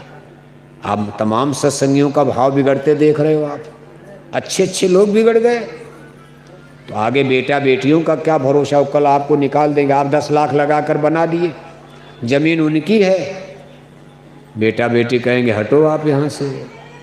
इसलिए जमीन देखो मथुरा के नाम रजिस्ट्री हो चुकी, ये आपका है, गुरु महाराज का घर। और गुरु महाराज का घर सबका घर, पिता की संपत्ति पर सबका अधिकार होता। ये गुरु महाराज का घर है। आप इसमें अपनी हाजिरी हर महीने के प्रथम रविवार को देखो, यहाँ सत्संग, आपकी गोष्ठी, मीटिंग, सब कुछ यहाँ नियमित रूप से होता रहेगा। समय आने पर जमीन और बढ़ाई जाएगी दाएं बाएं, क्योंकि संगत तो आज ही जितने लोग आ गए। अब सामने की जमीन अगर कोई ना दे, खेत बो दिया जाए तो गाड़ी कहाँ खड़ा कर, सड़क पर करोगे आप। संगत तो अभी बहुत बढ़ने वाली, अभी तो पुराने सत्संगी सब लौटेंगे, भगदड़ मचने वाली। अभी पुराने जब लौट जाएंगे तो कितने हजार तो वही है, अभी उसमें से कितने लौट कर लौटेंगे, और इसके बाद कितने अभी नए बनने वाले। रांची तो बहुत बड़ा, ये नहीं कि सब लोग नामदानी हो गए। अभी तो देखो पूज्य महाराज जी बराबर अपना काफिला लेकर, जन जागरण यात्रा लेकर चलते रहते, अभी जनवरी फरवरी महीने में भंडारे के बाद आपके झारखंड में उनका आगमन होने जा रहा काफिले के साथ। आपके इस रांची जिले में ही कम से कम आधा दर्जन कार्यक्रम उनका होगा, जगह जगह गांव में। हम उस समय इस आश्रम पर भी एक पड़ाव पड़ेगा। इसके अलावा भी रांची में अगल बगल गांव में हर प्रखंड में कितना बड़ा जागरण होगा। फिर संगतें बढ़ेंगी, कहीं किसी को रास्ता नजर नहीं आ रहा। आप देखते चलो, दुनिया में आग लगी है, तबाही का आलम मचा हुआ, चारों तरफ समय के आसार अच्छे नजर नहीं आ रहे। बराबर हर महीने भूकंप की खबर सुनते हो, लड़ाई झगड़े युद्ध की खबरें सुन रहे हो, तमाम प्रकार के दंगे, ये सब चीज़ें। तो ये शाकाहारी धर्म की जरूरत पड़ेगी। शाकाहारी धर्म माने सनातन धर्म, मांसाहार कोई धर्म है ही नहीं। और आज दुनिया में ज़्यादा लोग मांसाहारी धर्म को सपोर्ट करते हैं। अपने भारत में देखो, आज भारत की आबादी 1 अरब 30 करोड़ पुरानी गणना से बताई जाती। 1 अरब 30 करोड़ में 1 अरब 4 करोड़ हिंदू, 18 करोड़ मुसलमान, बाकी 8 करोड़ में सभी धर्मों के लोग बताए जाते। 1 अरब 4 करोड़ हिंदू में आज 82 करोड़ हिंदू भारत में मांस खाते हैं। कितने हिंदू? जोर से बोलो। यही तो आपको ड्यूटी दी गई, 82 करोड़ को शाकाहारी बनाओ। मर जाओगे, कई पीढ़ी बीत जाएगी, बना पाओगे आप? कितने हिंदू मांस खाते हैं? कितने हिंदू? 82। शाकाहारी हिंदू 22 करोड़, शाकाहारी हिंदू 22 करोड़, मांसाहारी हिंदू 82। मुसलमानों को छोड़ो, अभी 18 करोड़ मुसलमान भारत में रहते, उनके घर में शाकाहारी खोजना कठिन है। ये हिंदुओं की हम बात कर रहे, और सभी हिंदू आज मांस खाने लगे। 82 करोड़ हिंदू शाकाहारी, एक हिंदू शाकाहारी तो सामने 4 हिंदू मांसाहारी। जितने हिंदू भारत में शाकाहारी, उसका 4 गुना हिंदू भारत में मांसाहारी। पूजा ये भी करते हैं, राम को ये भी मानते हैं, ये भी रामायण को मानते हैं। फैसला कौन करेगा? शाकाहारी धर्म सही है कि मांसाहारी धर्म सही है? कौन फैसला करेगा? ये भी पूजा करते हैं, मंदिर में टन टन घंटे घंटा बजाए जा रहे, और 1-1 किलो मछली खाए, वो भी पूजा करते हैं। हरे रामा हरे कृष्णा कीर्तन गाए जा रहे, अखंड रामायण पढ़े जा रहे, चंदन तिलक टीका लगाए जा रहे, और 1-1 किलो अंडा खाए जा रहे, 10-10 बोतल दारू शराब पिए जा रहे। दिन भर कहेंगे जय श्री राम, राधे श्याम सीताराम, पूजा करते हैं। लेकिन क्या ये धर्म में माना जाएगा? आप सब लोग हिंदू हो, हिंदू को मानते हो, इसमें कोई मुसलमान ईसाई नहीं बैठा। आप सही सही बताओ, भगवान राम ने कभी मांस खाया था? भगवान जोगेश्वर श्री कृष्ण जी महाराज मांस खाते थे? रामायण गीता वेद भागवत में कहीं मांस खाना लिखा है?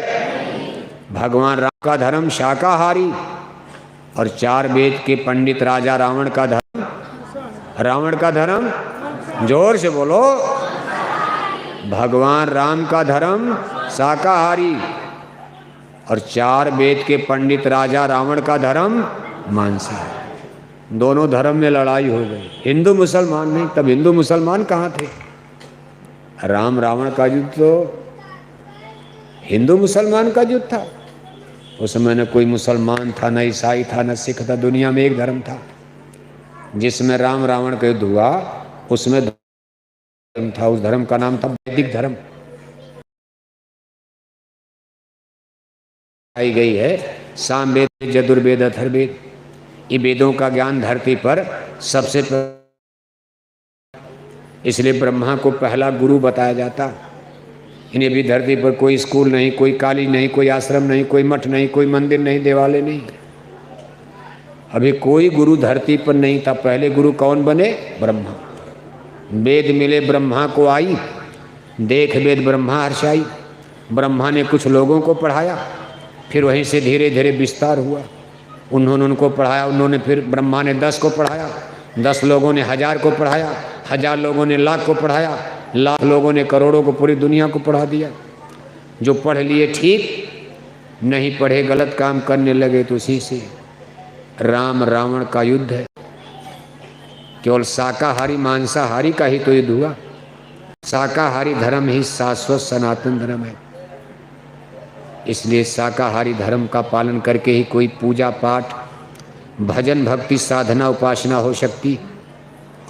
भजन नहीं है तामस देहा, निर्मल मंजन सो मोहि पावा, मोहि कपट छल छिदन भावा।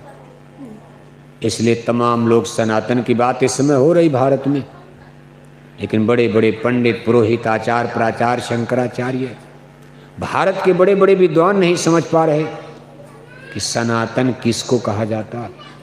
सनातन रांची में कब आएगा? सनातन धर्म कैसे आएगा?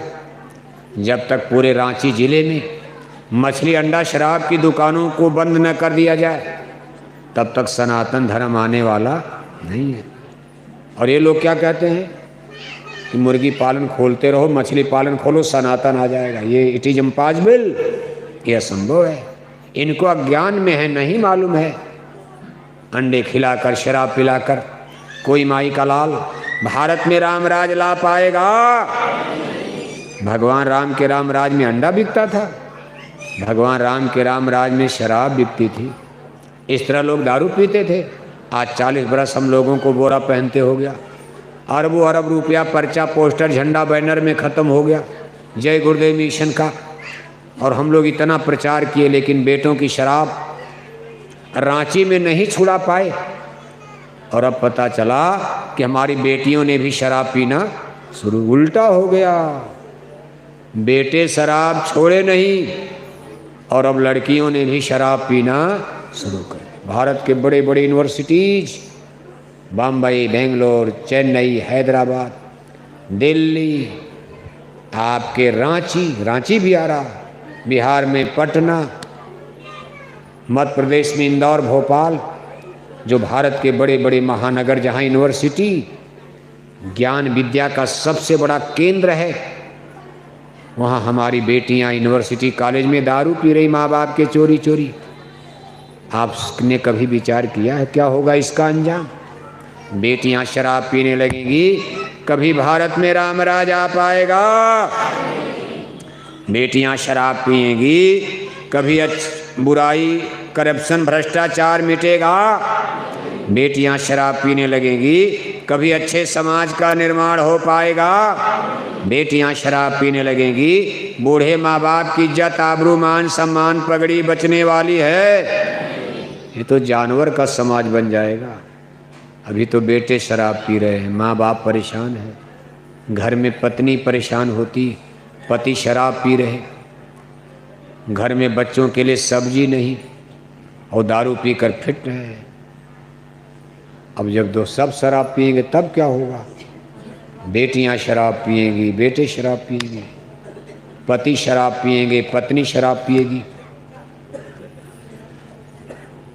औरतें शराब पिएंगी, पुरुष शराब पिएंगे, अधिकारी, कर्मचारी, एमपी, एमएलए, मंत्री, मिनिस्टर, राजा, प्रजा सब दारू पीने लगोगे, फिर रामायण, गीता, धर्म, कर्म क्या बच पाएगा? इसलिए जय गुरुदेव मिशन इसके लिए जागरूक है। इस तरह से प्रचार भारत में कोई कर नहीं रहा। मिशन तो बहुत है, लेकिन अपना रुपया पैसा खर्च करके, शाकाहारी जैकेट पहनकर, इतनी मेहनत करके शाकाहारी सनातन धर्म का प्रचार इस तरह भारत में करता हुआ कोई संगठन नजर आता है? संगठन तो बहुत है धार्मिक, religious organisation, social organisation, political organisation. राजनीतिक दल और पार्टियों के लोग तो शराब मांस पर कुछ बोलते नहीं, उनकी बात छोड़ो। समाज सुधार वाले भी इस पर ध्यान नहीं देते। हमारे जो धार्मिक संगठन हैं, भारत के बड़े बड़े आचार्य, प्राचार्य, शंकराचार्य और भी तमाम संगठन, वह लोग भी इस तरह से प्रचार नहीं करते कि भाई धर्म के नाम पर हिंसा, हत्या नाजायज है। सत्य हिंसा परमो धर्म है, धर्म में हिंसा का कोई स्थान नहीं है। केवल जय गुरुदेव मिशन आज भारत में मुखर है, रिवॉल्यूशन ला रहा, क्रांति ला रहा। और प्रेमी भाई बहनों, अगर इसी तरह आप आज आपकी भीड़ को, श्रद्धा को, भक्ति को, आपके इस आचार भाव को देखकर बड़ी खुशी हो रही कि आप रांची पलट दोगे। आप कम नहीं हो, आप पांडव तो 5 ही काम कर गए, हनुमान एक ही लंका में काम आए, भगवान राम की सेना में भालू बानर तो करोड़ों करोड़ों, पदम 18 जूथू बंदर, लेकिन एक हनुमान ने ही काम कर दिया। सबकी क्या जरूरत। गुरु महाराज कहते थे, बच्चा सब चले जाओ मुझको छोड़कर, मैं अपना काम लकड़ी से करा लूँगा, मैं अपना काम पेड़ की पत्ती से करा लूँगा, मैं अपना काम भूतों से करा लूँगा। घमंड मत करना, हम नहीं रहेंगे तो नहीं हो पाएगा। घमंड खत्म होता सबका। भगवान के काम में कोई आदमी क्या कर सकता है? ये कोई आदमी का काम नहीं है, ये महाप्रभु का काम है। गुरु महाराज के वचन कभी वृथा नहीं जाएंगे, नुकसान आपका होगा। आदेश के पालन में शाकाहारी जैकेट पहनकर एक के गांव गोंद लेकर घर घर अलग जगाओगे, पर्चा पोस्टर बांटोगे, आपके भक्ति में जोड़ा जाएगा। जिसकी भक्ति फलेगी उसी को घंटे संग की आवाज़ आती। गुरु महाराज ने अंतिम सत्संग में कहा था मथुरा में, मेरे शाकाहारी सदाचारी ये प्रचार, इतना प्रचार करना कि जमाना पलटा खा। इतना बड़ा आदेश देकर गए। जब तक रांची शाकाहारी न बन जाए, वेजिटेरियन रांची, वेजिटेरियन झारखंड है, vegetarian Bihar, vegetarian Bengal, vegetarian India, vegetarian world है, पूरा संसार शाकाहारी बन जाए, तब तक आपको प्रचार करना। और क्या आदेश चाहिए? मर जाओगे, कई पीढ़ी बीत जाएगी संसार को शाकाहारी बनने में। अगर प्रचार का सवाल हो तो नहीं बन पाएगा। लेकिन केवल प्रचार नहीं, आप प्रचार से तो आपका काम मजदूरी बनेगी, आपकी भक्ति बनेगी, आप कर रहे हो। बाकी काम तो भगवान के ने कहा, अर्जुन खड़े हो जाओ, मैं तो अपने चक्षु दर्शन से सबको मार दिया, तुम युद्ध जीत चुके हो, मैंने सब पापी राजाओं को मार दिया, बस मैं चाहता हूँ कि तुम्हारा नाम हो जाए, आपकी भक्ति बन जाए, परलोक बन जाए, भजन बनने लगे।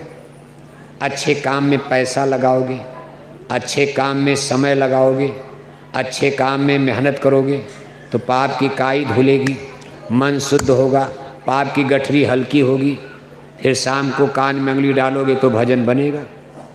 इसलिए इसको गुरु भक्ति कहा जाता है। जिन जिन गुरु भक्ति धारी बिन गुरु भक्ति शब्द में पछते, सो मानुष तो मूर्ख जान। इसलिए प्रचार में शाकाहारी जैकेट पहना करो, लोक लाज छोड़ दो। आगे तो बड़ी बेइज्जती होने वाली, इतनी बेइज्जती होगी, शाकाहारी जैकेट पर तो फूल बरसने लगेगा। आज इनकी बेइज्जती हो रही है, कल उनकी होगी। आज हनुमान की बेइज्जती हो रही लंका में, कल रावण की बेइज्जती होने वाली है। और हनुमान के मंदिर बन गए, लेकिन आज एक समय था हनुमान की बेइज्जती, पूंछ में आग लगाई गई। लंका में गए, पूंछ में आग लगा दिया, लेकिन बाद में उल्टा हो गया। इसलिए जमाना करवट लेता रहता है, विधि का नियम है, नेचर प्रकृति कुदरत का नियम है, परिवर्तन, बहुत बड़ा परिवर्तन होने वाला। इसलिए आप इस मिशन में लगे रहना। कोई कुछ कहता हो ध्यान मत देना, गुरु महाराज ने क्या कहा उस पर आपको विचार करना चाहिए। और इस आश्रम पर हर महीने पहले रविवार को आप अपनी हाजिरी देते रहना। अभी देखो मथुरा में कार्यक्रम होगा भंडारे का, 20 से 24 दिसंबर तक। 22 दिसंबर पूजा की मुक्त तिथि तारीख है। उस दिन पूज्य महाराज जी का दर्शन, उनका सत्संग और नए लोगों नामदान, गुरु दीक्षा, गुरु मंत्र भी उनके द्वारा प्रदान किया जाए। इसी दिन मथुरा मंदिर के देवता से दया दुआ आशीर्वाद बरकत की प्रसाद भी आपको बटेगी, मिलेगी। इन सारी चीज़ों का लाभ फायदा लेने के लिए आप भंडारे के कार्यक्रम में मथुरा आने की तैयारी करना, प्रयास करना, कोशिश करना। अभी पूज्य महाराज जी अपना काफिला लेकर के उत्तर प्रदेश में चल रहे हैं। 1 महीने से ज़्यादा रायबरेली ज़िले में एक एक ब्लॉक में 2-2 कार्यक्रम करने के बाद इस समय खीरी ज़िले में चल रहे हैं। वहाँ भी एक एक ब्लॉक में 2-2 कार्यक्रम। फिर बदायूं जिले में, इसके बाद दिसंबर महीने में वो मथुरा आश्रम पधारेंगे, जहाँ 20 से 24 दिसंबर तक भंडारे का कार्यक्रम विधि विधान से संपन्न होगा। देखो प्रेमी भाई बहनों, युग जमाना बहुत खराब चल रहा।